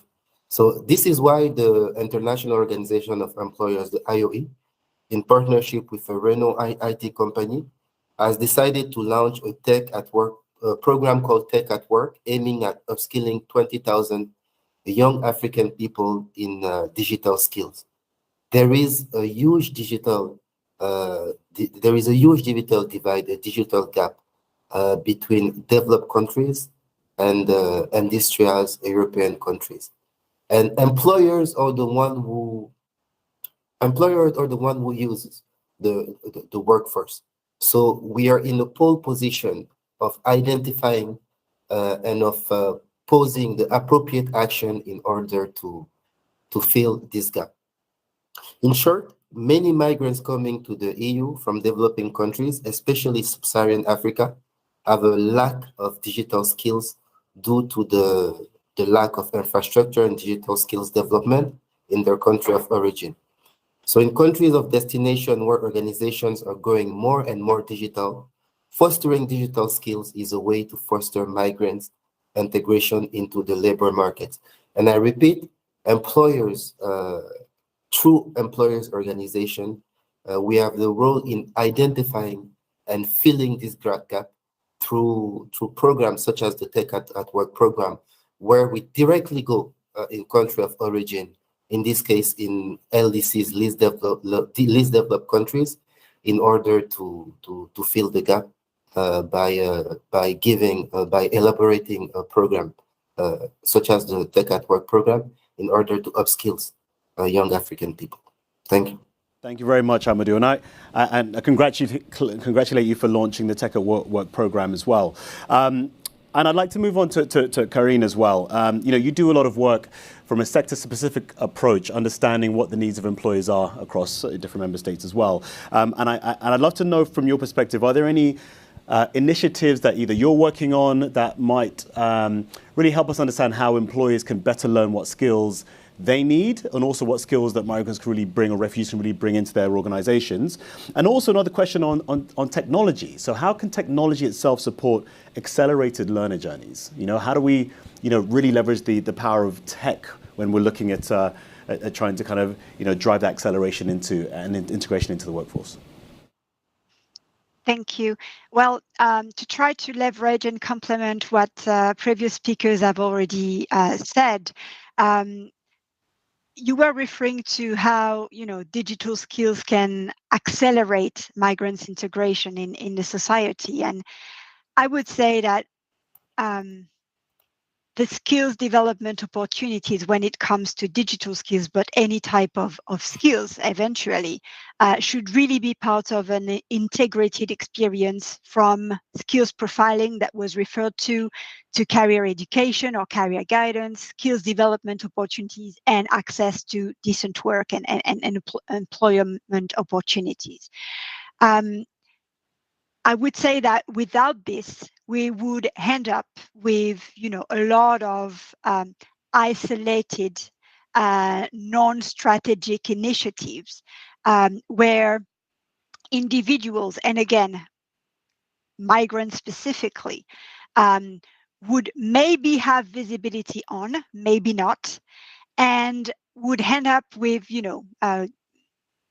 attending a course on specific skills, but without the ability to leverage it to, and value it to employers. So I would say that this integrated pathway for migrants is definitely key. Maybe I can refer to one of the, because you were talking about the identification of the required or skills that are in demand for employers. So I may briefly, conscious of time, refer to the STED approach of the ILO, which is skills for trade and economic diversification. And it's an approach to identify the skills, whether that be at a national or at a sectoral level, to enable employers, but also training institutions and providers, to identify those skills that are the most in demand in priority sectors / occupations.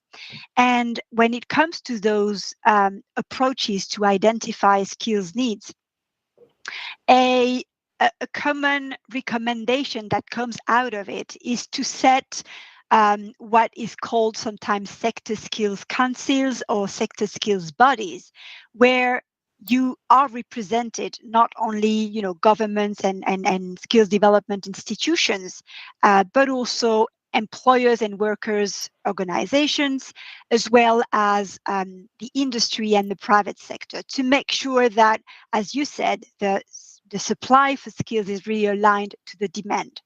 And really,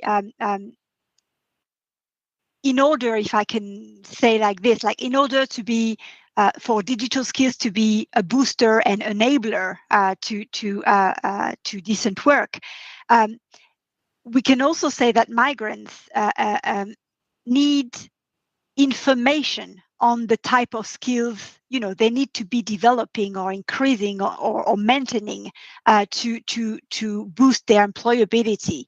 So any mechanism on pre-departure type of support is really key to make sure that individuals, whenever they are entering a host country, they have those type of information to be able then to access skills development opportunities. Now, to leverage on what Maria was saying, it is critical to have this right, set of skills that are definitely technical skills, but also literacy skills, digital skills, and core or transversal skills, as we call them. And we've recently at the ILO updated the core skills framework for life and work in the 21st century, where those basic digital skills have been added together with the skills for green jobs, basic skills for green jobs, which are definitely, a basis on which individuals should enhance their skills for employability. Now, when it comes to what you are referring as, technology as an enabler of access to training opportunities and recognition and portability, again, for technologies to be real enablers, we definitely have to look into, those barriers that were mentioned in the previous panel and just at the beginning of this one, to make sure that we're not increasing the digital divide and that technologies are leveraged for good, bearing in mind the beneficiaries, like the individuals, the end users' capabilities, whether that be in terms of skills, readiness, infrastructure, devices. You were referring to languages and attitudes as well.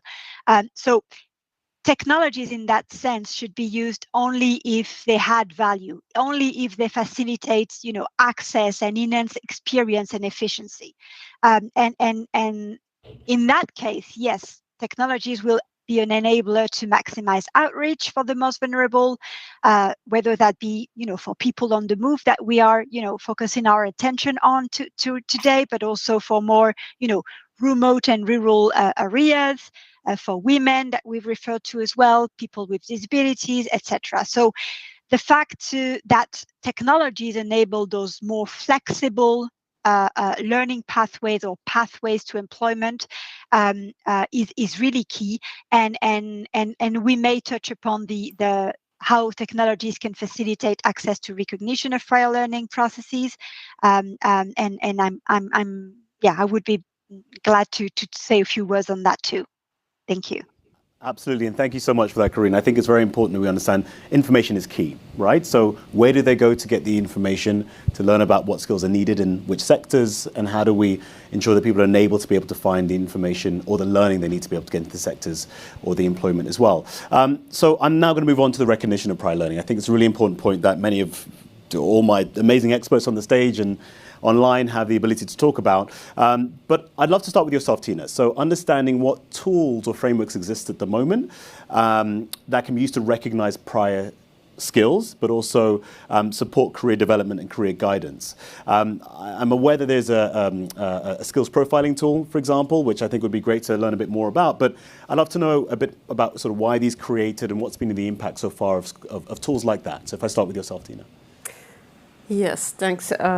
We indeed, in 2017, launched the skills profiling tool, and it's especially designated for as a first aid tool and first stage assessment for refugees and migrants and coming from non-EU countries.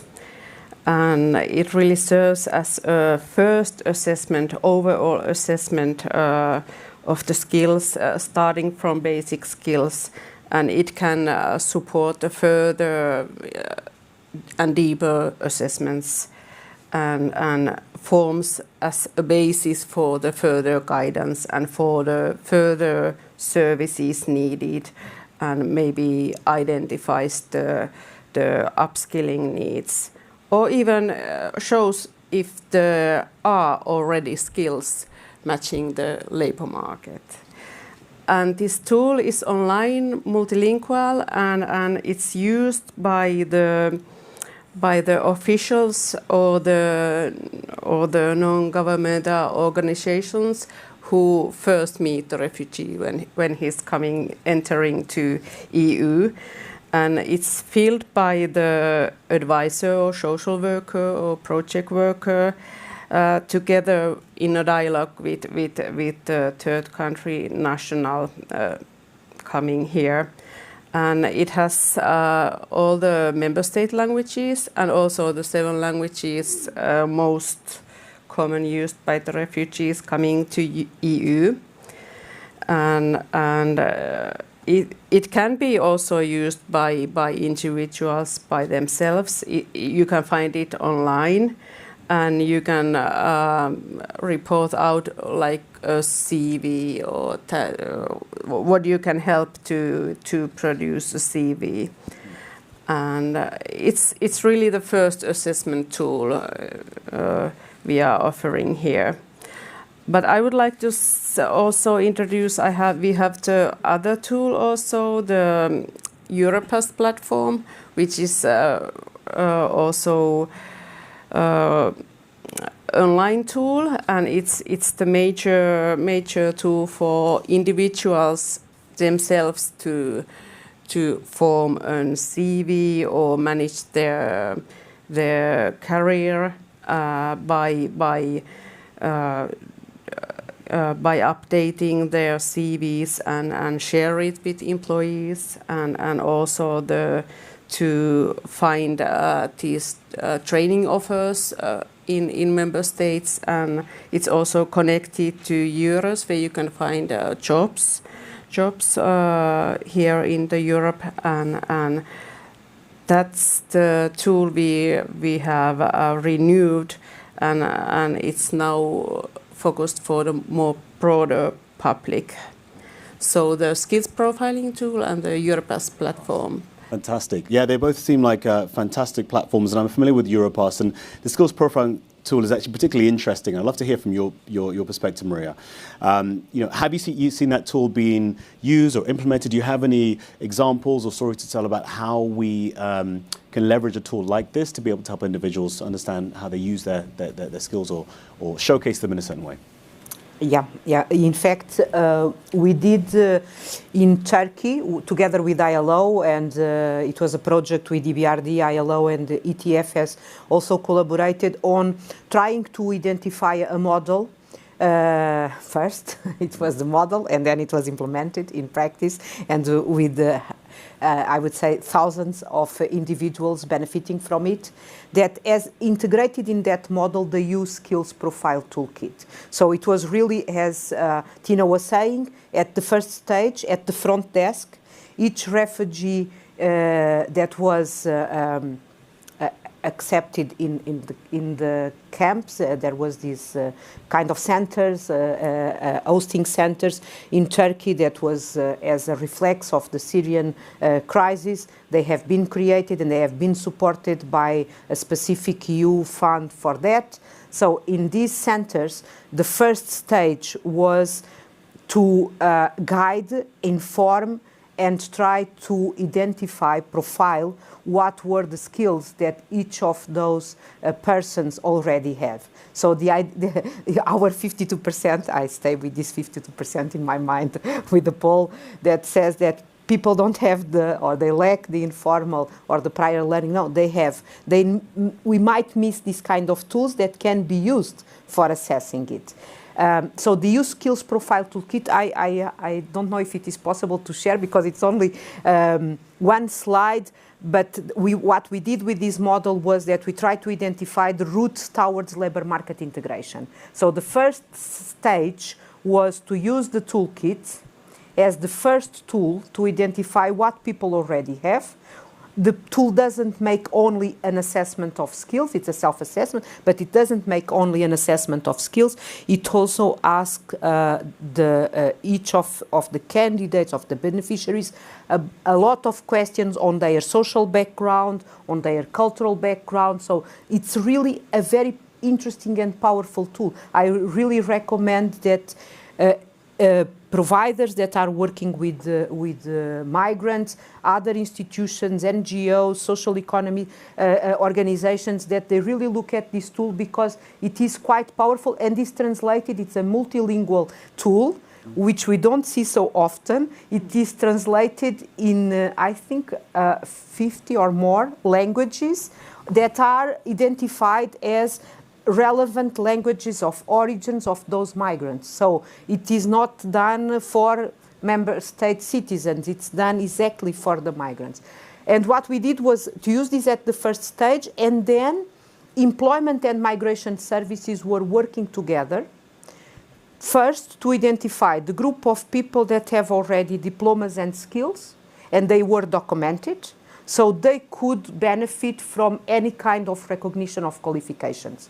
Yeah? So this is the formal process. Second group was the ones that, despite they have all this learning, they were either undocumented or not formalized.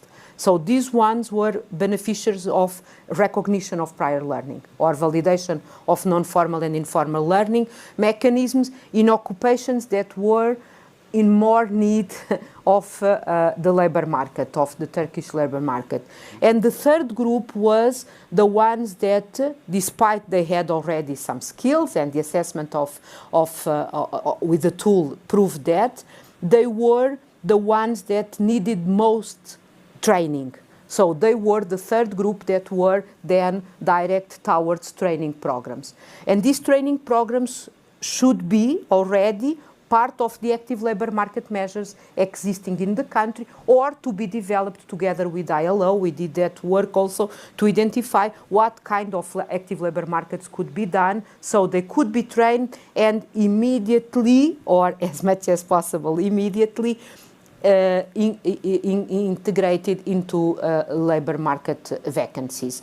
So this model, which is, it's in the ETF website, it's a very simple model. I explain it in a much more complicated way than the chart. It's a flow chart, one-page flow chart, which has all these kind of routes that can be used for integrating migrants and refugees into the labor market. And I just want to finalize with another tool that ETF has been developing now for the Ukrainian refugees. I don't know if Dana is still online, but I will contact her for sure.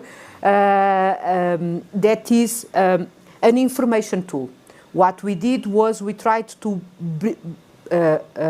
build a platform. It's online, it's in the ETF website, that is a place where Ukrainian citizens can find all the relevant information about the qualifications and the skills in the member states and vice versa. And it's available in Ukrainian, and it's available, of course, in member states' languages. So, and this is to facilitate each citizen. If I am an Ukrainian refugee, I can go there, it's in Ukrainian, I can understand in the country that I have now been hosted, which are the services that I have available, which are the labor market vacancies that are there, which are the training courses that are there, which are the training providers, to avoid exactly one of the barriers that we were also talking about, that is that people also find themselves in situations that are even more difficult, that is to go to a non-accredited provider, to undertake a non-valid training program. And this, for me, it's the third pillar. So we talked about information, we talked about profiling, and we need to talk about formalization of the training that is delivered. Because afterwards, after all these efforts of training migrants, with all these efforts, if they don't have the formal certification, then the employers, and I look at Amadou now, even digitally, they will say, we still have a mismatch because these people don't have the skills that we need. Absolutely. I think it's a really good point. So look, there are lots of different training providers out there offering lots of different kinds of training, and I think the formalization is really important. I think employers are also taking on a bit of a mindset shift as to how they can recognize, these skills informally or formally, and platforms and tools like this would be great. We are unfortunately running out of time, but I do want to ask Karin real quickly just on her thoughts around skills portability. And she talks a little bit about obviously the profiling tool, but I know you've worked a lot with things like logbooks and passports, and I'd love to know any other tools that you've used that you think would be useful for some of the audience to be aware of, that might be relevant in terms of practical advice. I may briefly touch upon the the workshop that we've conducted last year under the Global Skills Partnership on Migration, where we brought together representatives of key international and national organizations who are involved in deploying technology to enhance the recognition of skills and qualifications of migrant workers and refugees, and the EU and the EC were definitely present to showcase those tools that you are referring to. And it really provided an opportunity to discuss those recent developments and the challenges that come with those skills logbooks, skills passports, and other mechanisms for skills portability. And among others, we've looked at a tool that is used in Sri Lanka, which is the Sri Lanka Skills Passport that I may briefly touch on. And the Tertiary and Vocational Education Commission in Sri Lanka of the Ministry of Skills Development and the Employment and Labour Relations, together with the Employers Federation of Ceylon and the International Labour Organization, have introduced this Skills Passport as a comprehensive skills portfolio for skills and qualification of a worker that have been acquired informally, along with references, and which is essentially a gateway to finding a job and accessing further training and reskilling and upskilling. So it's really a common platform through which a migrant worker, but also a worker in Sri Lanka, can check compatibility with a vacancy, for example, and they can assess that. They can also share their detailed history of core competencies and employment history, and they can acquire exemptions as well from courses or modules that have already been completed in a different setting. So it's really a system that makes possible documentation of skills, expertise, and experience of workers, which are being recorded thanks to technology in a methodological manner within and across sectors. So that is really to make sure that skills, competencies are being portable across sectors. I could talk about some other specific examples, such as the pilot of the Skill Lab profiling tool, mobile application that we've done in 3 different countries under Prospect for migrants and refugees as well. And I may touch upon briefly the fact that within this workshop, we've also looked at the use and the potential of blockchain technologies to enhance the recognition and portability of skills. So we know that the Europass, European Blockchain Service Infrastructure, for example, is a very good regional example of European Union using tech for public good. But we were looking at solutions that could go beyond the EU and have a more global coverage, if I may. And what was interesting is how blockchain and this concept of self-sovereignty and self-sovereign identity can help and enable individuals to hold their credentials intact and to decide whether and how they wish to share them with third parties, and this is really something that we've identified in terms of technologies, and see potential in blockchain to support this recognition and portability, including self-sovereignty as a key aspect. But of course, we've also identified in the same workshop and in further discussions that there are definitely some preconditions to it in terms of data quality and assurance. In fact, or in terms, if I may, of interoperability, the critical aspect of recognition of those online and macro credentials as well, and of course the key role of governmental regulations in that respect.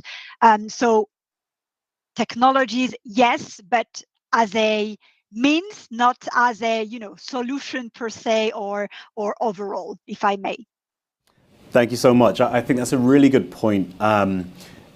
we didn't get in under the skin of like innovations, but you really touched on it there. But you did mention the, in your statement about technology being a value add, right? So we're not just innovating for innovation's sake. We're needing to take employers on a very long journey to be able to recognize skills before we really get under the skin of sovereignty of your learning, right? And I think blockchain is a great technology. I think there's something that we can do there that will be really powerful, but at the same time, we do have a long way to go. We're still trying to get into micro-credentials, which seems very new for a lot of organizations, and really kind of putting that formal stamp on that and making that be commonplace across employers.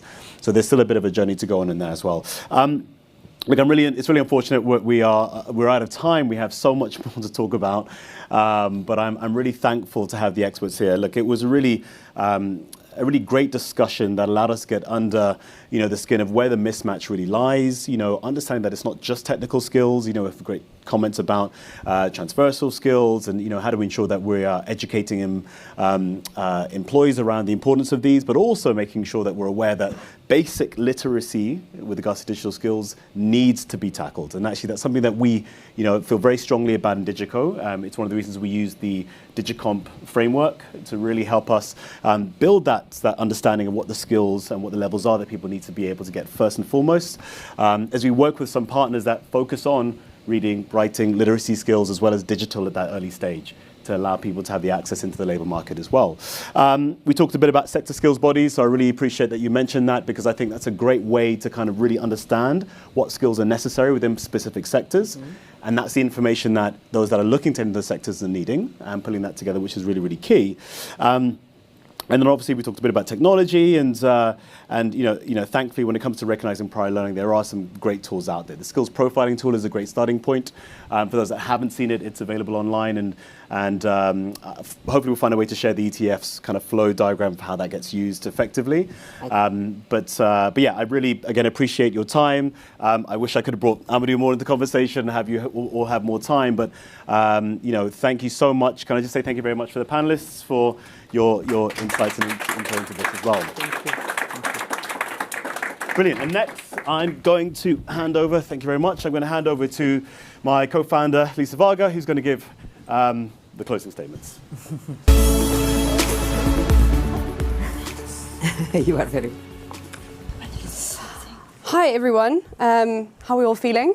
We've been sitting for a little while now, so I will try and keep this as brief as possible.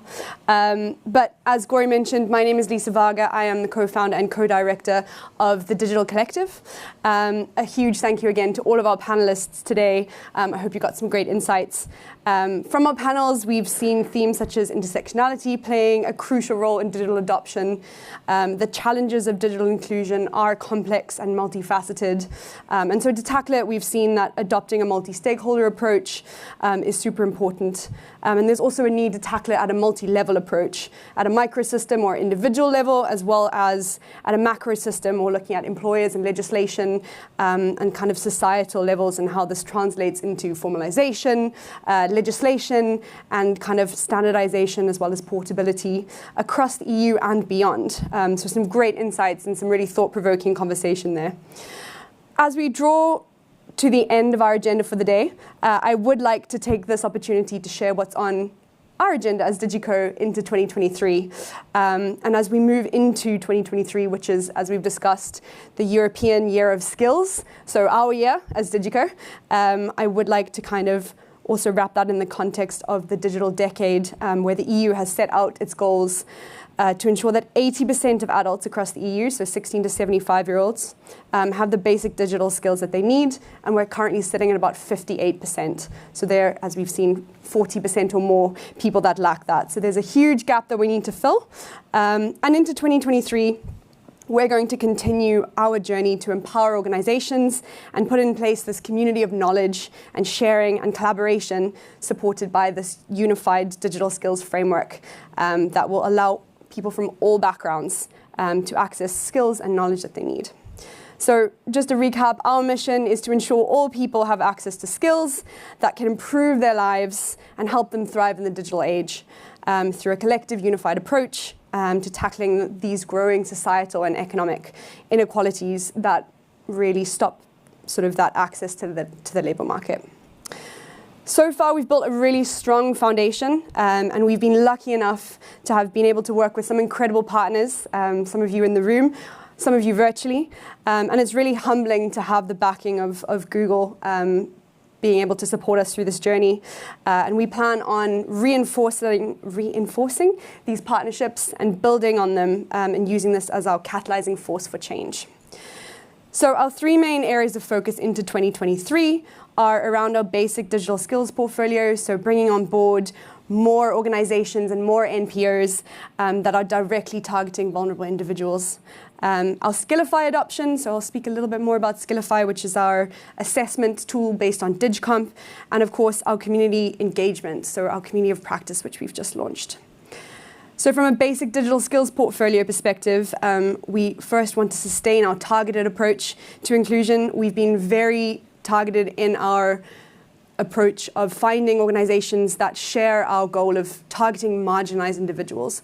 So we're going to continue to do that and make sure that we are finding that invisible middle, and we believe that is a crucial role to play. We're also going to be increasing the number of projects that we're funding and extending our geographic reach. So new projects, both sort of socially innovative and high social impact, that's kind of high on our agenda, as well as looking at Southern Europe and Eastern Europe on top of the 4 countries that we're already in. So Skillify, I want to touch on this a little bit, and there are some demos when we do the networking, so you can have a little look at it, get to grips with it. We've got some of the wonderful tech support who have helped us build it in the room, so if you do have any questions, technical or otherwise, you can ask them. I hope I don't throw you guys under the bus there. But throughout the day, we've touched on topics around the power of tech in contributing to digital inclusion. And this is something that we wholeheartedly believe in and have worked on developing through our self-assessment tool.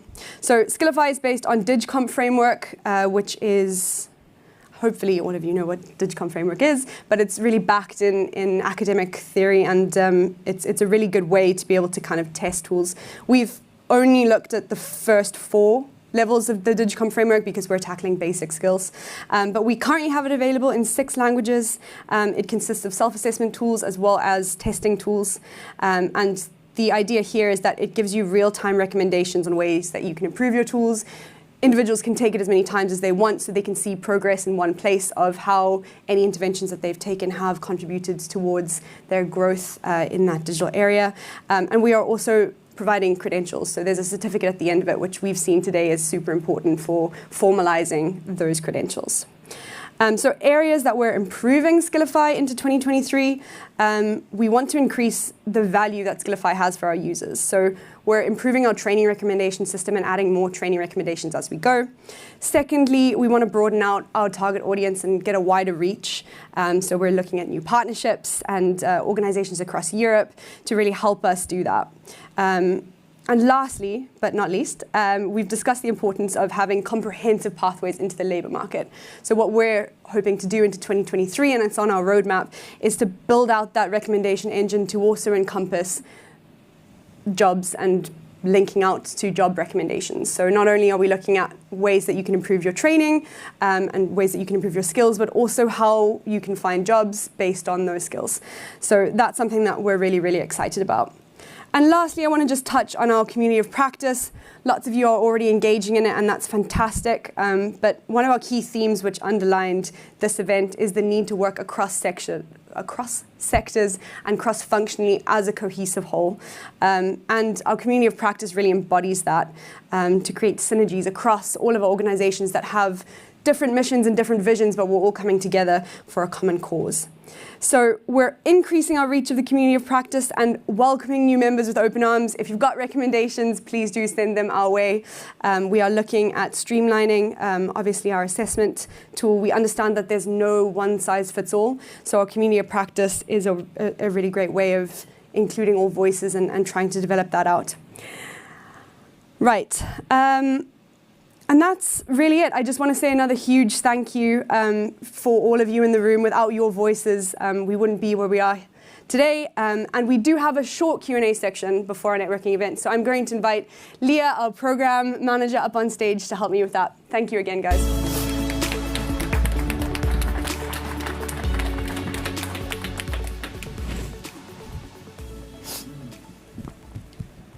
Thank you so much, Lisa, for sharing our 2023 agenda. Now we have 15 minutes for Q&A, so if you have any question specifically to us, to DigiCo, feel free to send them around.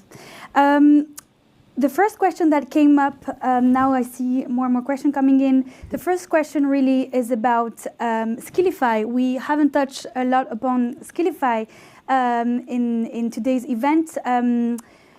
I'd love for you to share with the audience today what value really does Skillify bring to vulnerable groups, and how does it differ as compared to other platforms that exist?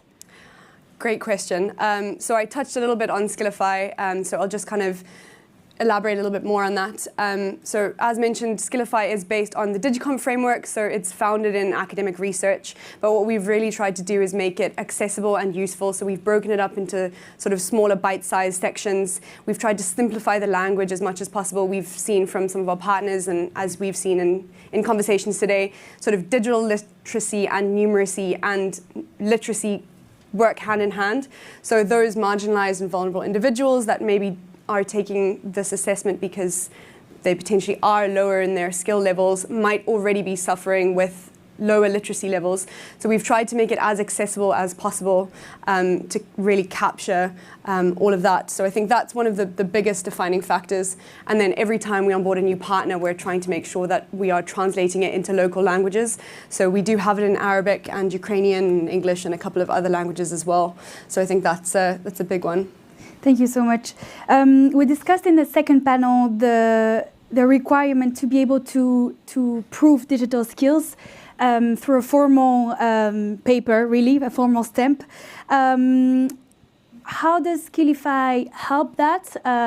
Do we have anything on our platform where the individuals, the user, can show the results of their tests, really? Yeah, well, that was a really big one for us, and hopefully we will be exploring micro-credentials and doing some work with there's obviously a large push within the European Union to really formalize micro-credentials. But at the moment, we do have a certification. So when you take the assessment, as I said, it's a self-assessment, but we also have testing questions. So that really validates the results a little bit more. And at the end of it, not only do you get a recommendation of where you can improve, it also showcases your strengths. So you can download this certificate and obviously show it to your employers.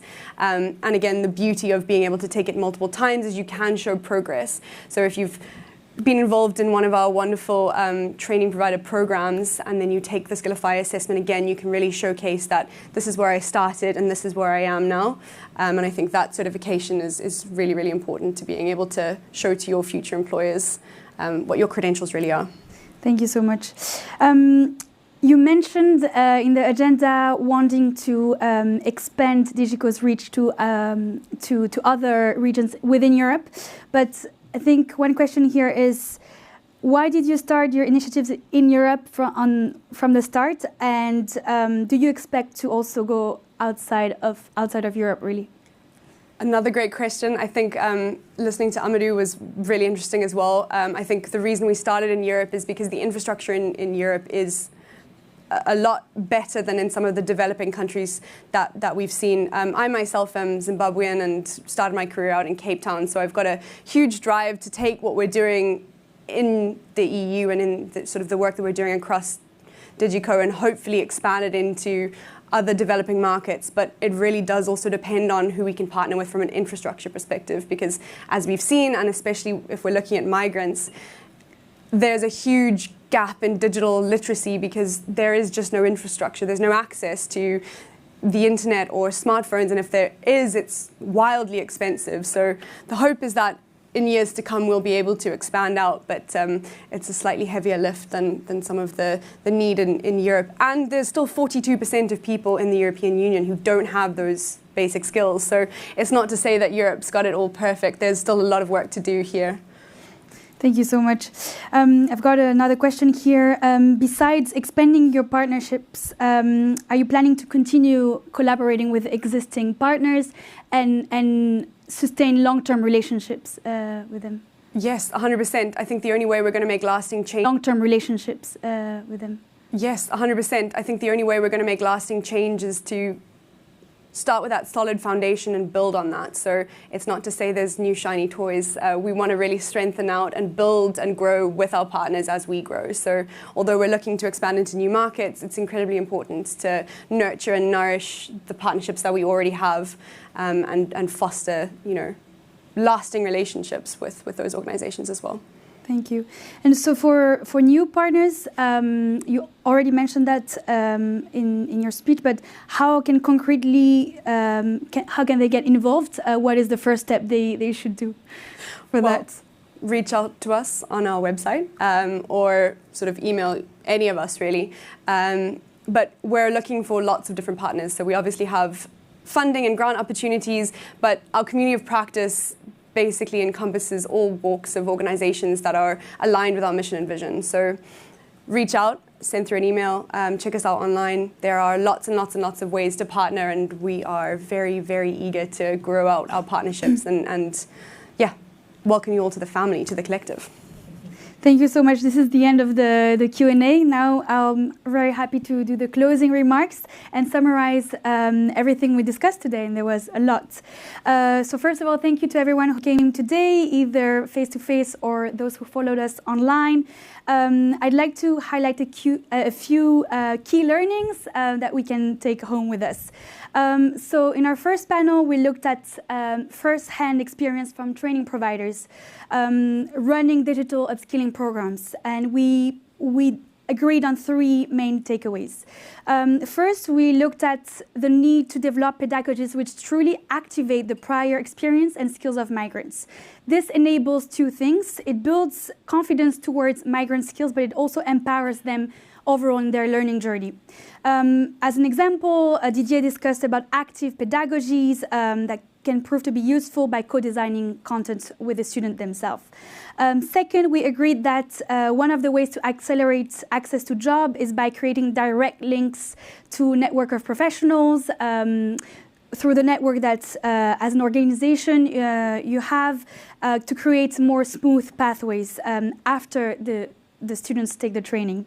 Lastly, we heard from our partners about the potential that digital skills can open for new career aspirations in the tech field itself. And we see that digital skills can really be a catalyst in that sense. In the second panel, so we discussed after what happens after the training, basically, and which kind of pathways there needs to be in order to allow for this smooth labor integration. We discussed a lot of different topics. I'll try to summarize that. It will be difficult, but first we discussed the skills mismatch, and we agreed that we need to look beyond technical competencies and look at also the soft skills that migrants and, in general, vulnerable individuals should have, and the need for employers to also cater for those soft skills and not just the technical hard skills. We also discussed the different tools that exist, the digital tools such as the EU skills profiling tool from the European Commission, as well as the skills logbook and passports from ILO. And we saw that these tools can be really powerful. However, we need to make sure that first the migrants can use the tools and also share those tools where they are, for example, during career guidance or public employment services. Going forward, we saw that individual learning accounts and micro-credentials were some additional mechanisms that could be useful to prove one's skills. And this would give that stamp that employers want to see. Lastly, we discussed the potential of sectoral skills bodies where employers come together, also training providers come together, and we can really define those skills that are missing and find solutions for this. Overall, the two panels have shown that the needs for digital upskilling are enormous, and that there needs to be pathways that are as comprehensive as possible for the specific challenges that vulnerable groups face. We cannot use the pathways that we use for the mainstream population. We need to really address the needs of our target groups. Even if the mechanism to prove skills exists, it also needs to be accompanied by a mindset shift at a systemic level. And we discuss a bit the recruiting teams and changing that in order to have a more inclusive recruitment mechanism. In the digital transition we're facing, we believe that we need to first look at marginalized groups in order to create an equitable society. We need to look at if those groups are really benefiting from the transition or not, and create the opportunities to do so if that's not the case. At DigiCo, we are advocating for more investment and more attention given to marginalized groups and a focus on basic digital skills and digital literacy. And we need to build that foundation before we go forward. So thank you so much to all the partners for all the work that you do. And we know how incredibly important that work is, and we're super honored to be supporting you in this. Thank you to everyone who joined online, and we're really looking forward to more discussion in the networking moment, or you can also reach out by email. Now I'm very happy to open the networking session where we'll have food and drinks served. Thank you.